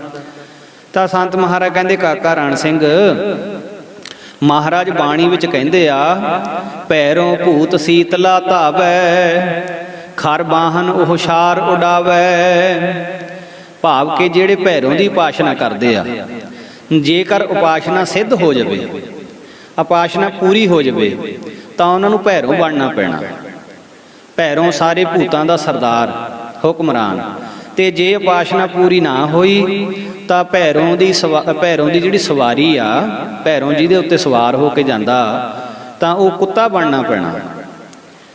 ਤੇ ਜੇ ਸਿੱਧ ਹੋ ਗਈ, ਪੂਜਾ ਪੂਰੀ ਹੋ ਗਈ, ਤਾਂ ਜਿਹਦੀ ਪੂਜਾ ਕਰਦਾ ਉਹਦਾ ਰੂਪ ਬਣੂ, ਤੇ ਜੇ ਪੂਜਾ ਅਧੂਰੀ ਰਹਿ ਗਈ ਤਾਂ ਜਿਹੜੀ ਉਹਦੀ ਸਵਾਰੀ ਆ ਉਹਦਾ ਰੂਪ ਬਣੂ। ਭੂਤਾਂ ਦੀ ਪੂਜਾ ਕਰਨ ਵਾਲਾ, ਜੇ ਤਾਂ ਉਹਦੀ ਪੂਜਾ ਸਿੱਧ ਹੋ ਗਈ ਤਾਂ ਭੂਤ ਬਣਨਾ ਪਊ, ਤੇ ਜੇ ਪੂਜਾ ਨਾ ਸਿੱਧ ਹੋਈ ਤਾਂ ਭੂਤ ਦੀ ਸਵਾਰੀ ਬਾਬਰੋਲਾ ਹੁੰਦੀ ਆ, ਤੇ ਉਹਨੂੰ ਫਿਰ ਬਾਬਰੋਲਾ ਬਣਨਾ ਪਊ। ਤੇ ਜੇ ਕੋਈ ਕਿਸੇ ਤਰ੍ਹਾਂ ਦੀ ਵੀ ਪੂਜਾ ਕਰਦਾ, ਤਾਂ ਜੇ ਪੂਜਾ ਸਿੱਧ ਹੋ ਗਈ ਤਾਂ ਉਹਦਾ ਰੂਪ ਬਣੂਗਾ, ਤੇ ਜੇ ਨਾ ਸਿੱਧ ਹੋਈ ਤਾਂ ਉਹਦੀ ਸਵਾਰੀ ਜਿਹੜੀ ਉਹ ਬਣੂਗਾ। ਇਸ ਵਾਸਤੇ ਰਣ ਸਿੰਘ, ਅਸੀਂ ਤੈਨੂੰ ਕਹਿੰਦੇ ਆ ਵੀ ਇਹ ਭੂਤਾਂ ਪ੍ਰੇਤਾਂ ਦੇ ਮੰਤਰ ਸਿੱਧ ਕਰਨੇ ਛੱਡ ਦੇ, ਤੇ ਵਾਹਿਗੁਰੂ ਦੇ ਮੰਤਰ ਦੀ ਸਿੱਧੀ ਕਰ, ਜੇ ਕਰਨੀ ਤਾਂ ਭਜਨ ਕਰ। ਗੁਰੂ ਨਾਨਕ ਸਾਹਿਬ ਨੇ ਜਿਹੜਾ ਦੱਸਿਆ ਹੋਇਆ। ਤੋ ਇੱਕ ਬਚਨ ਸੰਤ ਬਾਬਾ ਜਵਾਲਾ ਸਿੰਘ ਜੀ ਦੇ ਮੁਖ ਤੋਂ ਨਿਕਲਿਆ ਹੋਇਆ ਬਾਬਾ ਰਣ ਸਿੰਘ ਜੀ ਦੇ ਹਿਰਦੇ ਵਿੱਚ ਤੀਰਾਂ ਵਾਂਗੂ ਖੁੱਭ ਗਿਆ। ਤੇ ਸੰਤ ਮਹਾਰਾਜ ਦੇ ਚਰਨਾਂ ਤੇ ਸੀਸ ਰੱਖ ਕੇ ਬਾਬਾ ਰਣ ਸਿੰਘ ਜੀ, ਜਿਨ੍ਹਾਂ ਦਾ ਉਸ ਵੇਲੇ ਨੰਦ ਨਾਮ ਸੀ, ਭਾਈ ਨੰਦ ਜੀ ਕਹਿੰਦੇ, ਮਹਾਰਾਜ ਮੈਨੂੰ ਹੁਣ ਬਖਸ਼ ਲਓ, ਤੇ ਮੈਂ ਹੁਣ ਇਹ ਭੂਤਾਂ ਵਾਲੇ ਮੰਤਰ ਸਿੱਧ ਕਰਨੇ ਛੱਡ ਦੇਣੇ। ਤਾਂ ਫਿਰ ਮਹਾਰਾਜ ਜੀ ਨੇ ਉਹਨਾਂ ਨੂੰ ਅੰਮ੍ਰਿਤ ਛਕਾਇਆ। ਭਾਈ ਨੰਦ ਬਾਬਾ ਰਣ ਸਿੰਘ ਬਣਿਆ, ਤੇ ਗੁਰੂ ਘਰ ਦੀ ਸੇਵਾ बहुत डट के करन लगे। जिथे कुटिया बनाई हुई सी उत्थे सब्जी लाउणी ते आप उत्थे कही चलाउणी, गोडी करनी ते हल्टी चला के ते सब्जी सिंजणी, जिन्नी सब्जी होनी ते लंगर दे विच ओह सब्जी जिहड़ी पचाणी। ते इस तरह नाल महापुरखां दी संगत करन वाले जिन्ने भी सीगे, जिन्हां विच संत बाबा दलीप सिंह जी डमेली वाले, ये जिन्ने भी नाम लिखारी ने इत्थे लिखे आ, ये समय समय अनुसार पहला भूतां दे मंत्र सिद्ध करदे सी, भूतां प्रेतां दे मंत्र सिद्ध करदे सी। पर जदों बाबा ज्वाला सिंह जी दी संगत इन्हां नूं मिल गई तां फिर इन्हां ने वो विद्या छड्ड के ते गुरमत दी विद्या ग्रहण कर ली। तो हुण इन्हां विच बाबा दलीप सिंह जी डमेली वाले, बाबा तरलोक सिंह जी, बाबा खड़क सिंह जी जिला फिरोजपुर दे, बाबा ध्यान सिंह जी पिंड चोला अंम੍ਰਿਤਸਰ साहब दे, इन्हां सारियां तो ये भूतां वाली विद्या छड़ा के ब्रह्म विद्या वाल महापुरखां ने इन्हां नूं लाया। ते कई मुसलमान फकीर उन्हां कोलों भी काले इलम की विद्या छड़ाई।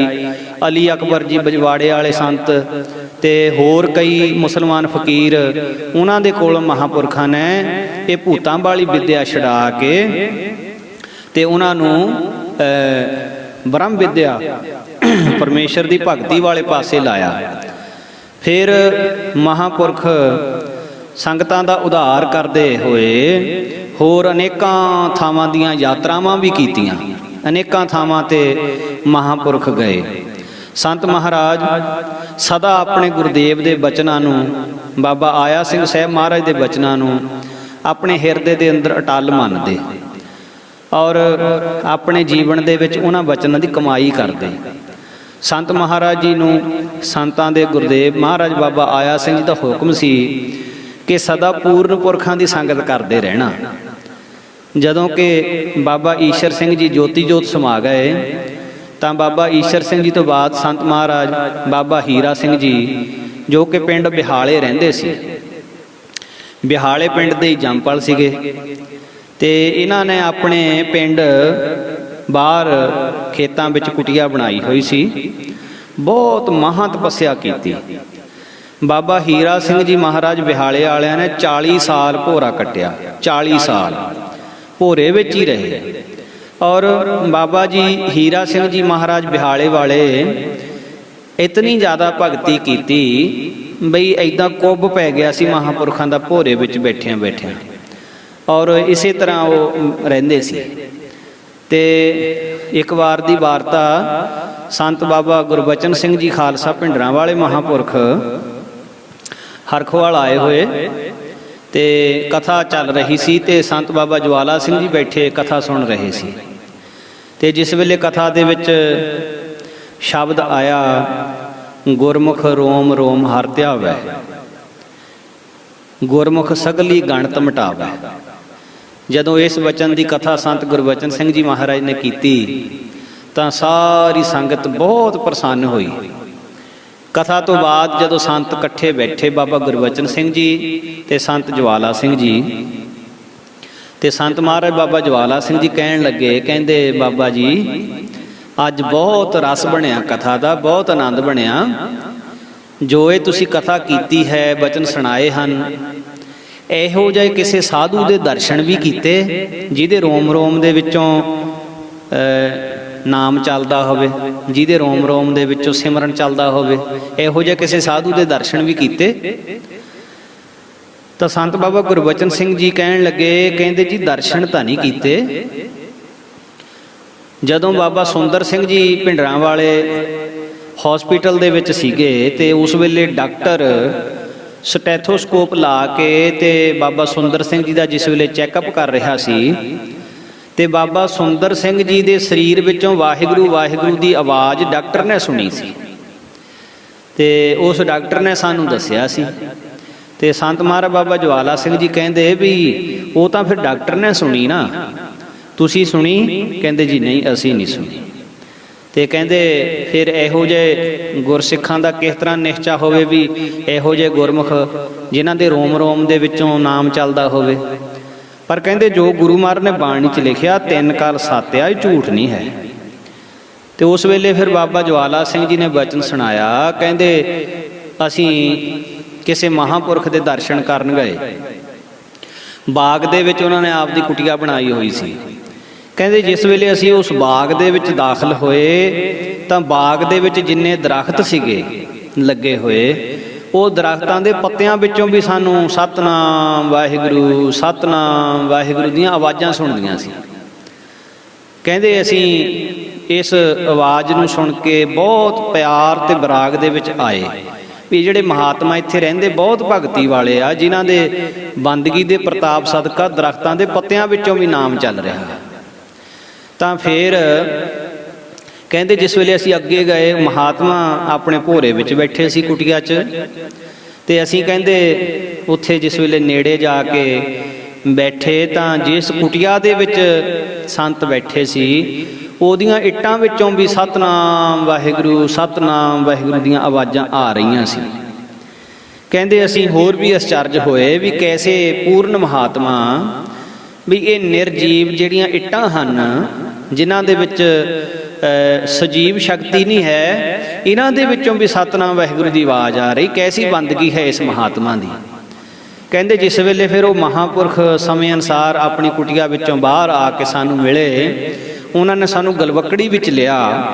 ਸਾਨੂੰ ਜਿਸ ਵੇਲੇ ਕਲਾਵੇ ਦੇ ਵਿੱਚ ਲੈ ਕੇ ਸਾਨੂੰ ਮਿਲੇ ਤਾਂ ਜਦੋਂ ਉਹਨਾਂ ਦੇ ਸਰੀਰ ਦੇ ਨਾਲ ਸਾਡਾ ਕੰਨ ਲੱਗਿਆ ਤਾਂ ਉਹਨਾਂ ਦੇ ਸਰੀਰ ਵਿੱਚੋਂ ਵੀ ਸਤਨਾਮ ਵਾਹਿਗੁਰੂ ਦੀਆਂ ਆਵਾਜ਼ਾਂ ਸੁਣ ਰਹੀਆਂ ਸਨ। ਉਹ ਸਨ ਸੰਤ ਬਾਬਾ ਹੀਰਾ ਸਿੰਘ ਜੀ ਬਿਹਾਲੇ ਵਾਲੇ। ਸੋ ਐਸੇ ਪੂਰਨ ਮਹਾਤਮਾ, ਐਸੇ ਸਾਧੂ। ਹੁਣ ਅੱਜ ਦਾ ਸਮਾਂ ਜਿਹੜਾ ਆ ਗਿਆ ਬਹੁਤ ਖਤਰਨਾਕ ਸਮਾਂ। ਜੇ ਹੁਣ ਗੁਰੂ ਮਹਾਰਾਜ ਨੇ ਗੁਰਬਾਣੀ 'ਚ ਲਿਖਿਆ ਵੀ ਇਹੋ ਜਿਹੇ ਸਿੱਖ ਹੁੰਦੇ ਜਿਨ੍ਹਾਂ ਦੇ ਰੋਮ ਰੋਮ ਦੇ ਵਿੱਚੋਂ ਨਾਮ ਚੱਲਦਾ, ਤਾਂ ਮਹਾਰਾਜ ਨੇ ਐਵੇਂ ਥੋੜ੍ਹਾ ਲਿਖਿਆ, ਸੱਚ ਲਿਖਿਆ ਹੈ। ਹੁਣ ਜੇ ਆਪਾਂ ਨੂੰ ਖੁਦ ਨੂੰ ਇਹ ਅਵਸਥਾ ਨਹੀਂ ਪ੍ਰਾਪਤ ਜਾਂ ਸਾਨੂੰ ਕੋਈ ਐਸੇ ਮਹਾਤਮਾ ਨਹੀਂ ਮਿਲੇ, ਤਾਂ ਇਹਦਾ ਮਤਲਬ ਇਹ ਤਾਂ ਨਹੀਂ ਹੈ ਵੀ ਅਸੀਂ ਇਸ ਤੁਕ ਦੇ ਅਰਥ ਹੀ ਬਦਲ ਦਈਏ। ਇਸ ਤੁਕ ਦੇ ਅਰਥ ਬਦਲ ਕੇ ਅਸੀਂ ਕਹੀਏ ਵੀ ਇਹ ਤਾਂ ਮਹਾਰਾਜ ਨੇ ਐਵੇਂ ਹੀ ਲਿਖ ਦਿੱਤਾ, ਇੱਦਾਂ ਦੇ ਤਾਂ ਸਿੱਖ ਹੁੰਦੇ ਹੀ ਨਹੀਂ, ਇੱਦਾਂ ਦੇ ਤਾਂ ਸਾਧੂ ਹੁੰਦੇ ਹੀ ਨਹੀਂ ਹੈ। ਇਹ ਤਾਂ ਸਾਡੀ ਫਿਰ ਬਹੁਤ ਵੱਡੀ ਗਲਤੀ ਹੋਵੇਗੀ, ਬਹੁਤ ਵੱਡੀ ਅਗਿਆਨਤਾ ਹੋਵੇਗੀ। ਤੋ ਇਸ ਤਰ੍ਹਾਂ ਨਾਲ ਐਸੇ ਬਾਬਾ ਹੀਰਾ ਸਿੰਘ ਜੀ, ਬਾਬਾ ਹੀਰਾ ਸਿੰਘ ਜਿਹੜਾ ਪਹਿਲਾ ਨਾਮ ਸੀ ਉਹ ਹੀਰਾ ਸ਼ਾਹ ਸੀ, ਤੇ ਮੈਲੀ ਮਹਾਂਪੁਰਖ ਮੁਸਲਮਾਨ ਘਰਾਣੇ ਦੇ ਸੀਗੇ, ਉਹਨਾਂ ਦੀ ਸੰਗਤ ਕਰਦੇ ਹੁੰਦੇ ਸੀ ਬਾਬਾ ਹੀਰਾ ਸ਼ਾਹ ਜੀ ਬਿਹਾਲੇ ਵਾਲੇ। ਸੋ ਬਾਬਾ ਹੀਰਾ ਸਿੰਘ ਜੀ ਨੇ ਸੰਤ ਬਾਬਾ ਹਰਨਾਮ ਸਿੰਘ ਜੀ ਜੈਨ ਵਾਲਿਆਂ ਤੋਂ ਅੰਮ੍ਰਿਤ ਛਕਿਆ ਤੇ ਸਿੰਘ ਸੱਜ ਗਏ ਤੇ ਨਾਮ ਹੀਰਾ ਸਿੰਘ ਜੀ ਰੱਖਿਆ। ਫਿਰ ਸੰਤ ਜੀ ਇਹਨਾਂ ਮਹਾਂਪੁਰਖਾਂ ਦੇ ਕੋਲ ਬਾਬਾ ਜਵਾਲਾ ਸਿੰਘ ਜੀ ਕਾਫੀ ਆਉਣ ਜਾਣ ਲੱਗ ਪਏ। ਬਾਬਾ ਹੀਰਾ ਸਿੰਘ ਜੀ ਦੀ ਤਪੱਸਿਆ ਅਤੇ ਸਿਮਰਨ ਤੱਕ ਕੇ ਇਹ ਬਾਬਾ ਜਵਾਲਾ ਸਿੰਘ ਜੀ ਵਡਿਆਈ ਕਰਿਆ ਕਰਦੇ ਸੀ ਉਹਨਾਂ ਦੀ, ਕਿ ਜਿਸ ਤਰ੍ਹਾਂ ਸਤਿਗੁਰੂ ਤੇਗ ਬਹਾਦਰ ਸਾਹਿਬ ਮਹਾਰਾਜ ਨੇ ਤਪੱਸਿਆ ਕਰਕੇ ਬਾਬੇ ਬਕਾਲੇ ਨੂੰ ਪਵਿੱਤਰ ਕੀਤਾ। ਬਾਬੇ ਬਕਾਲੇ ਸਾਹਿਬ ਜੈਸਾ ਤਪ ਸ੍ਰੀ ਗੁਰੂ ਤੇਗ ਬਹਾਦਰ ਸਾਹਿਬ ਮਹਾਰਾਜ ਨੇ ਕੀਤਾ, ਇਸ ਤਰ੍ਹਾਂ ਬਾਬਾ ਹੀਰਾ ਸਿੰਘ ਜੀ ਆਪਣੇ ਗੁਰੂਦੇਵ ਸਤਿਗੁਰੂ ਤੇਗ ਬਹਾਦਰ ਸਾਹਿਬ ਮਹਾਰਾਜ ਜੀਆਂ ਦੇ ਨਕਸ਼ੇ ਕਦਮਾਂ ਤੇ ਚੱਲਦੇ ਹੋਏ ਬਿਹਾਲੇ ਦੀ ਧਰਤੀ ਦੇ ਉੱਤੇ ਤਪ ਕਰ ਰਹੇ। ਜਿਸ ਤਰ੍ਹਾਂ ਬਾਬੇ ਬਕਾਲੇ ਦੀ ਧਰਤੀ ਤੇ ਗੁਰੂ ਸਾਹਿਬ ਨੇ ਤਪ ਕੀਤਾ, ਇੱਦਾਂ ਮਹਾਰਾਜ ਦੇ ਪਿਆਰੇ ਸਿੱਖ ਬਾਬਾ ਹੀਰਾ ਸਿੰਘ ਬਿਹਾਲੇ ਦੀ ਧਰਤੀ ਤੇ ਤਪ ਕਰ ਰਹੇ ਆ। ਤੋ ਵੀ ਅੱਜ ਦੇ ਕਲਯੁਗੀ ਕੋਈ ਜੀਵ ਐਸਾ ਨਾ ਕਹੇ ਵੀ ਗੁਰੂ ਤੇਗ ਬਹਾਦਰ ਸਾਹਿਬ ਇੰਨਾ ਲੰਮਾ ਸਮਾਂ ਕਿਵੇਂ ਭਗਤੀ ਕਰ ਸਕਦੇ, ਕਿਵੇਂ ਤਪ ਕਰ ਸਕਦੇ ਆ। ਤੇ ਪਰ ਬਾਬਾ ਹੀਰਾ ਸਿੰਘ ਜੀ ਨੇ 40 ਸਾਲ ਭੋਰੇ ਵਿੱਚ ਕੱਟੇ। ਬਾਬਾ ਜੀ ਨੇ ਆਪਣੇ ਅਸਥਾਨ ਪਰ ਗੁਰਦੁਆਰਾ ਬਣਾਉਣ ਦੀ ਇੱਛਾ ਜ਼ਾਹਰ ਕੀਤੀ ਤੇ ਸੰਤ ਮਹਾਰਾਜ ਜੀ ਪਾਸ ਸੇਵਾਦਾਰਾਂ ਦੀ ਮੰਗ ਕੀਤੀ। ਤਾਂ ਬਾਬਾ ਹੀਰਾ ਸਿੰਘ ਜੀ ਦੇ ਮੰਗ ਕਰਨ ਤੇ ਸੰਤਾਂ ਨੇ ਬਾਬਾ ਜੋਧ ਸਿੰਘ ਨੂੰ ਗੁਰਦੁਆਰੇ ਦੀ ਸੇਵਾ ਲਈ ਭੇਜਿਆ, ਤੇ ਨਾਲ ਭਾਈ ਕੱਕਾ ਸਿੰਘ, ਬਾਬਾ ਖੜਕ ਸਿੰਘ, ਤੋਂ ਪਿੰਡ ਬਿਹਾਲੇ ਤੋਂ ਸਿੱਦਕੀ ਸਿੰਘ, ਸ਼੍ਰੀਮਾਨ ਜੱਗਾ ਸਿੰਘ, ਜਿਹੜੇ ਉਸ ਸਮੇਂ ਪਿੰਡ ਬਿਹਾਲੇ ਹੀ ਰਹਿੰਦੇ ਸੀ, ਸੇਵਾ ਦੇ ਵਿੱਚ ਸ਼ਾਮਲ ਹੋਏ। ਬਾਬਾ ਹੀਰਾ ਸਿੰਘ ਦਾ ਭਤੀਜਾ ਭਾਈ ਪਿਆਰਾ ਸਿੰਘ, ਭਾਈ ਭਾਗ ਸਿੰਘ, ਇਹ ਵੀ ਕਦੇ ਕਦੇ ਸ਼ਾਮਲ ਹੁੰਦੇ। ਗੁਰਦੁਆਰੇ ਸਾਹਿਬ ਦੀ ਇੱਟਾਂ ਦੀ ਚਿਣਾਈ ਭਾਈ ਈਸ਼ਰ ਸਿੰਘ ਰਾਜ ਤੇ ਸੇਵਾਦਾਰ ਸਿੰਘ ਇਸ ਗੁਰਦੁਆਰੇ ਦੀ ਬੜੀ ਚਾਅ ਦੇ ਨਾਲ ਤੇ ਹੱਠ ਦੇ ਨਾਲ ਸੇਵਾ ਕਰਦੇ। ਸੇਵਾ ਦੇ ਵਿੱਚ ਕਦੇ ਰੋਕ ਨਹੀਂ ਪੈਣ ਦਿੱਤੀ ਤੇ ਨਾ ਹੀ ਸੇਵਾਦਾਰਾਂ ਨੇ ਸੇਵਾ ਕਰਦਿਆਂ ਕਦੇ ਸੁਸਤੀ ਦਿਖਾਲੀ। ਸੇਵਾ ਵਿੱਚ ਦਿਨ ਰਾਤ ਇੱਕ ਕਰ ਦਿੱਤਾ। ਕਦੇ ਕਦੇ 5-7 ਦਿਨਾਂ ਬਾਅਦ ਸੰਤ ਮਹਾਰਾਜ ਬਾਬਾ ਜਵਾਲਾ ਸਿੰਘ ਜੀ ਸੇਵਾਦਾਰਾਂ ਨੂੰ ਦਰਸ਼ਨ ਦੇ ਕੇ ਨਿਹਾਲ ਕਰਕੇ ਆਉਂਦੇ, ਤੇ ਸੰਤ ਮਹਾਰਾਜ ਜੀ ਦੇ ਦਰਸ਼ਨ ਕਰਕੇ ਸੇਵਾਦਾਰਾਂ ਦੇ ਚਿੱਤ ਦੇ ਵਿੱਚ ਉਤਸ਼ਾਹ ਅੱਗੇ ਨਾਲੋਂ ਵੀ ਜ਼ਿਆਦਾ ਹੋ ਜਾਂਦਾ, ਤੇ ਜਿਸ ਚੀਜ਼ ਦੀ ਕਮੀ ਹੁੰਦੀ ਤਾਂ ਸੰਤ ਮਹਾਰਾਜ ਉਹ ਕਮੀ ਪੂਰੀ ਕਰਕੇ ਆਉਂਦੇ। ਇਸ ਤਰ੍ਹਾਂ ਨਾਲ ਮਹਾਰਾਜ ਬਾਬਾ ਜਵਾਲਾ ਸਿੰਘ ਜੀ ਜਦੋਂ ਵੀ ਆਇਆ ਕਰਦੇ ਤਾਂ ਸ਼੍ਰੀਮਾਨ ਜੱਗਾ ਸਿੰਘ ਜੀ ਮਹਾਰਾਜ ਦੇ ਬਚਨ ਸੁਣ ਕੇ, ਮਹਾਰਾਜ ਦੇ ਦਰਸ਼ਨ ਕਰਕੇ ਬਹੁਤ ਜ਼ਿਆਦਾ ਪ੍ਰਭਾਵਿਤ ਹੁੰਦੇ। ਤੋ ਇੱਕ ਦਿਨ ਸੰਤ ਮਹਾਰਾਜ ਬਾਬਾ ਜੱਗਾ ਸਿੰਘ ਜੀ ਨੂੰ, ਸ਼੍ਰੀਮਾਨ ਜੀ ਨੂੰ ਕਹਿਣ ਲੱਗੇ, ਭਾਈ ਜੱਗਾ ਸਿੰਘ ਜੀ, ਹੁਣ ਤੁਸੀਂ ਆਪਣੀ ਜ਼ਿੰਦਗੀ ਵਾਸਤੇ ਕੀ ਕਰਨਾ ਲੋੜਦੇ ਹੋ? ਤਾਂ ਸ਼੍ਰੀਮਾਨ ਜੱਗਾ ਸਿੰਘ ਜੀ ਕਹਿਣ ਲੱਗੇ, ਮਹਾਰਾਜ ਜੀ, ਮੈਂ ਆਪ ਜੀ ਨੂੰ ਕੀ ਦੱਸਾਂ, ਮੇਰੇ ਮਾਤਾ ਪਿਤਾ ਜੀ ਮਰ ਚੁੱਕੇ ਹਨ, ਇੱਕ ਭੈਣ ਹੈ, ਤੇ ਮੈਂ ਸੋਚ ਰਿਹਾ ਕਿ ਜ਼ਿੰਦਗੀ ਦੇ ਦਿਨ ਪੂਰੇ ਕਰਨ ਹਿੱਤ ਕੋਈ ਨੌਕਰੀ ਕਰ ਲਵਾਂ ਤਾਂ ਜ਼ਿੰਦਗੀ ਦਾ ਨਿਰਵਾਹ ਚੰਗਾ ਹੋ ਜਾਵੇਗਾ। ਇਸ ਤੋਂ ਪਹਿਲਾਂ ਇੱਕ ਦਿਨ ਸੰਤ ਬਿਹਾਲੇ ਗਏ ਸੀ, ਬੁੱਧਵਾਰ ਦਾ ਦਿਨ ਸੀ। ਸੰਤਾਂ ਦੇ ਸਰੀਰ ਦੀ ਮਾਲਿਸ਼ ਕਰਕੇ ਇਸ਼ਨਾਨ ਕਰਾਉਣ ਹਿੱਤ ਭਾਈ ਪਿਆਰਾ ਸਿੰਘ, ਭਾਈ ਜੱਗਾ ਸਿੰਘ, ਭਲਵਾਨ ਗੁਰਦਿੱਤ ਸਿੰਘ ਆਦਿ ਸਾਰੇ ਹਾਜ਼ਰ ਸੀਗੇ। ਸੋ ਆਪੋ ਵਿੱਚ ਦੀ ਕਈ ਵਾਰਤਾਲਾਪ ਹੋਈਆਂ ਤਾਂ ਪਿਆਰਾ ਸਿੰਘ ਜੀ ਨੇ ਬੜੇ ਪਿਆਰ ਨਾਲ ਸੰਤਾਂ ਦੇ ਅੱਗੇ ਬੇਨਤੀ ਕੀਤੀ ਕਿ ਦੀਨ ਦਿਆਲ ਜੀ, ਆਪ ਕਿਰਪਾ ਕਰੋ, ਛੇਤੀ ਦਰਸ਼ਨ ਦੇਣ ਦੀ ਖੇਚਲ ਕਰਿਆ ਕਰੋ। ਤਾਂ ਸੰਤਾਂ ਨੇ ਆਪਣੇ ਸੁਭਾਅ ਅਨੁਸਾਰ ਹੱਸ ਕੇ ਕਿਹਾ ਕਿ ਭਾਈ ਪਿਆਰਾ ਸਿੰਘ ਜੀ, ਅਸੀਂ ਤੁਹਾਡੇ ਵਿੱਚੋਂ ਇੱਕ ਨੂੰ ਨਾਲ ਲੈ ਜਾਣਾ, ਉਹਦੇ ਜ਼ਰੀਏ ਫਿਰ ਆਉਂਦੇ ਜਾਂਦੇ ਰਿਹਾ ਕਰਾਂਗੇ।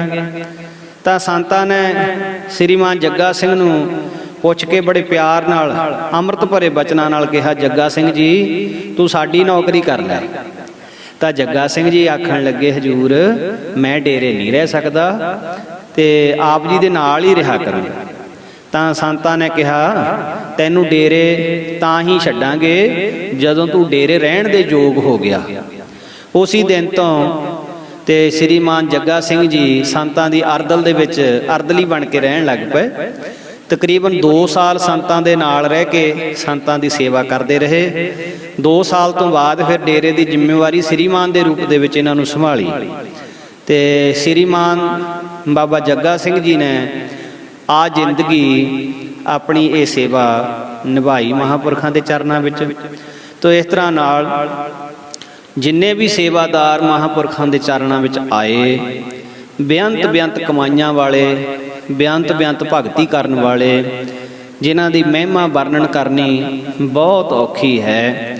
ਸੋ ਐਸੇ ਸਾਧੂਆਂ ਨੂੰ ਕੋਟ ਵਾਰੀ ਨਮਸਕਾਰ ਹੈ, ਜਿਨ੍ਹਾਂ ਨੇ ਗੁਰਸ਼ਬਦ ਦੀ ਕਮਾਈ ਕੀਤੀ, ਸੰਗਤਾਂ ਨੂੰ ਕਮਾਈ ਕਰਾਈ।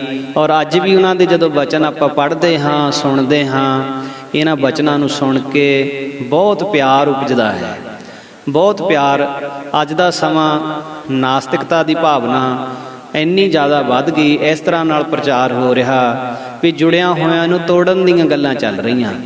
ਪਰ ਜਦੋਂ ਆਪਾਂ ਕਮਾਈ ਵਾਲੇ ਸਾਧੂਆਂ ਦੇ ਬਚਨ ਆਪਾਂ ਸੁਣਦੇ, ਜੀਵਨ ਦੇਖਦੇ ਹਾਂ, ਤਾਂ ਫਿਰ ਬਹੁਤ ਅੰਦਰ ਪਿਆਰ ਪੈਦਾ ਹੁੰਦਾ ਵੀ ਧੰਨ ਹਨ ਸਾਧੂ, ਧੰਨ ਹਨ ਮਹਾਂਪੁਰਖ, ਜਿਨ੍ਹਾਂ ਨੇ ਗੁਰੂ ਨਾਨਕ ਮਹਾਰਾਜ ਦੀਆਂ ਬਖਸ਼ਿਸ਼ਾਂ ਨੂੰ ਕਿੰਨਾ ਮਾਣਿਆ, ਇੱਕ ਬਚਨ ਦੀ ਕਮਾਈ ਕੀਤੀ ਗੁਰੂ ਮਹਾਰਾਜ ਦੀ। ਸੋ ਆਓ ਜੀ, ਅੱਜ ਦੀ ਇਤਨੀ ਕੁ ਸੇਵਾ ਪ੍ਰਵਾਨ ਕਰਨੀ। ਹੁਣ 2-4 ਮਿੰਟ ਜਿਹੜੇ ਰਹਿੰਦੇ, ਆਪ ਜੀ ਜਿਤਨੇ ਸਰੀਰ ਵੀ ਜੁੜੇ ਹੋਏ, ਦੇਸਾਂ ਪ੍ਰਦੇਸਾਂ ਦੀਆਂ ਸੰਗਤਾਂ ਬੜੇ ਪਿਆਰ ਦੇ ਨਾਲ ਆਪ ਜੀ ਹਰ ਰੋਜ਼ ਮਹਾਂਪੁਰਸ਼ਾਂ ਦੇ ਜੀਵਨ ਨੂੰ ਸਰਵਣ ਕਰਦੇ ਹੋ। ਜਿੰਨਾ ਸਮਾਂ ਵੀ ਹੋਰ ਮਹਾਰਾਜ ਬਖਸ਼ਿਸ਼ ਕਰਨਗੇ, ਆਪਾਂ ਇਸੇ ਤਰ੍ਹਾਂ ਜੁੜੇ ਰਹਿਣਾ ਜੀ। ਔਰ ਹੋਰ ਸੰਗਤਾਂ ਨੂੰ ਵੀ ਪ੍ਰੇਰਨਾ ਦੇ ਕੇ ਇਹ ਕਥਾ ਸੰਤ ਮਹਾਰਾਜ ਬਾਬਾ ਜਵਾਲਾ ਸਿੰਘ ਜੀ ਦੇ ਜੀਵਨ ਦੀ ਬਿਰਤਾਂਤ ਦੀ ਇਹ ਕਥਾ ਹੋਰ ਅਗਾਹਾਂ ਸੰਗਤਾਂ ਦੇ ਨਾਲ ਵੀ ਆਪ ਜੀ ਸਾਂਝੀ ਕਰਿਆ ਕਰੋ ਜ਼ਰੂਰ।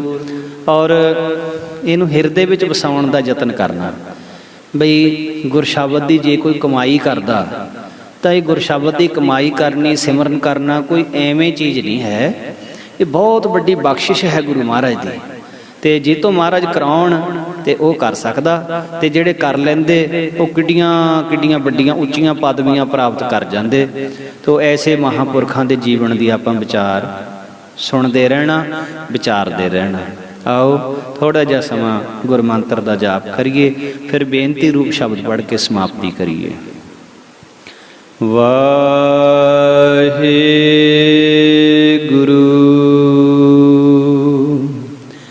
वाहिगुरु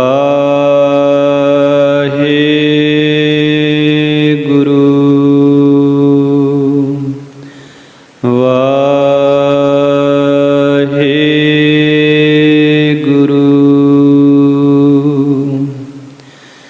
वाहिगुरु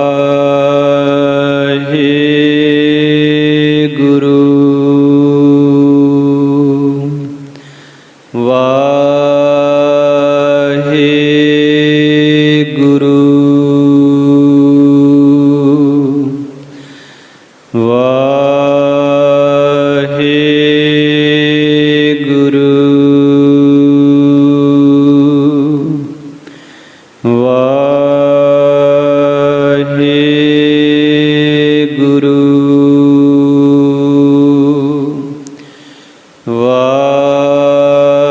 वाहिगुरु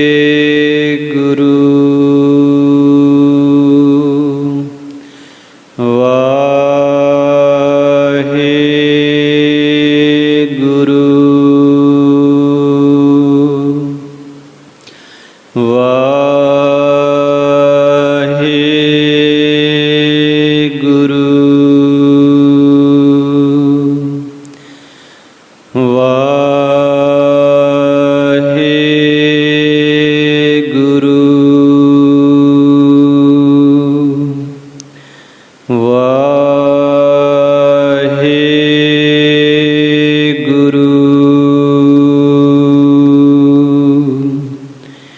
वाहिगुरु वाहिगुरु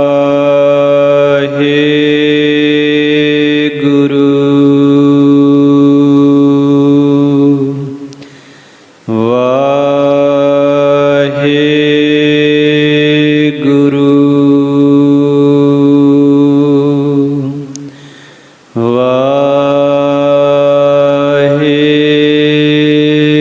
वाहिगुरु। बिहागड़ा महला पंजवा शंत। सुनहो बेनंतियाँ स्वामी मेरे राम। कोट अपराध भरे पी तेरे चेरे राम। दुख हरन कृपा करन मोहन। कल कलेसह भंजना। शरण तेरी रख ले हो मेरी। सर्ब मैं निरंजना। सुनत पेखत संग सब कै। प्रभ नेर हूँ ते नेरे।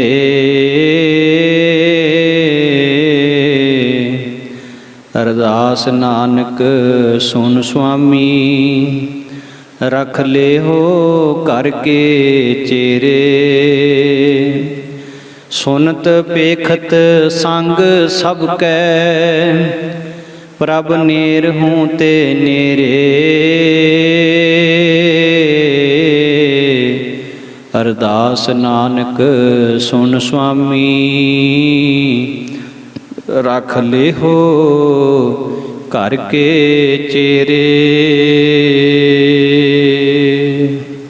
वाहिगुरु जी का खालसा वाहिगुरु जी की फतेह।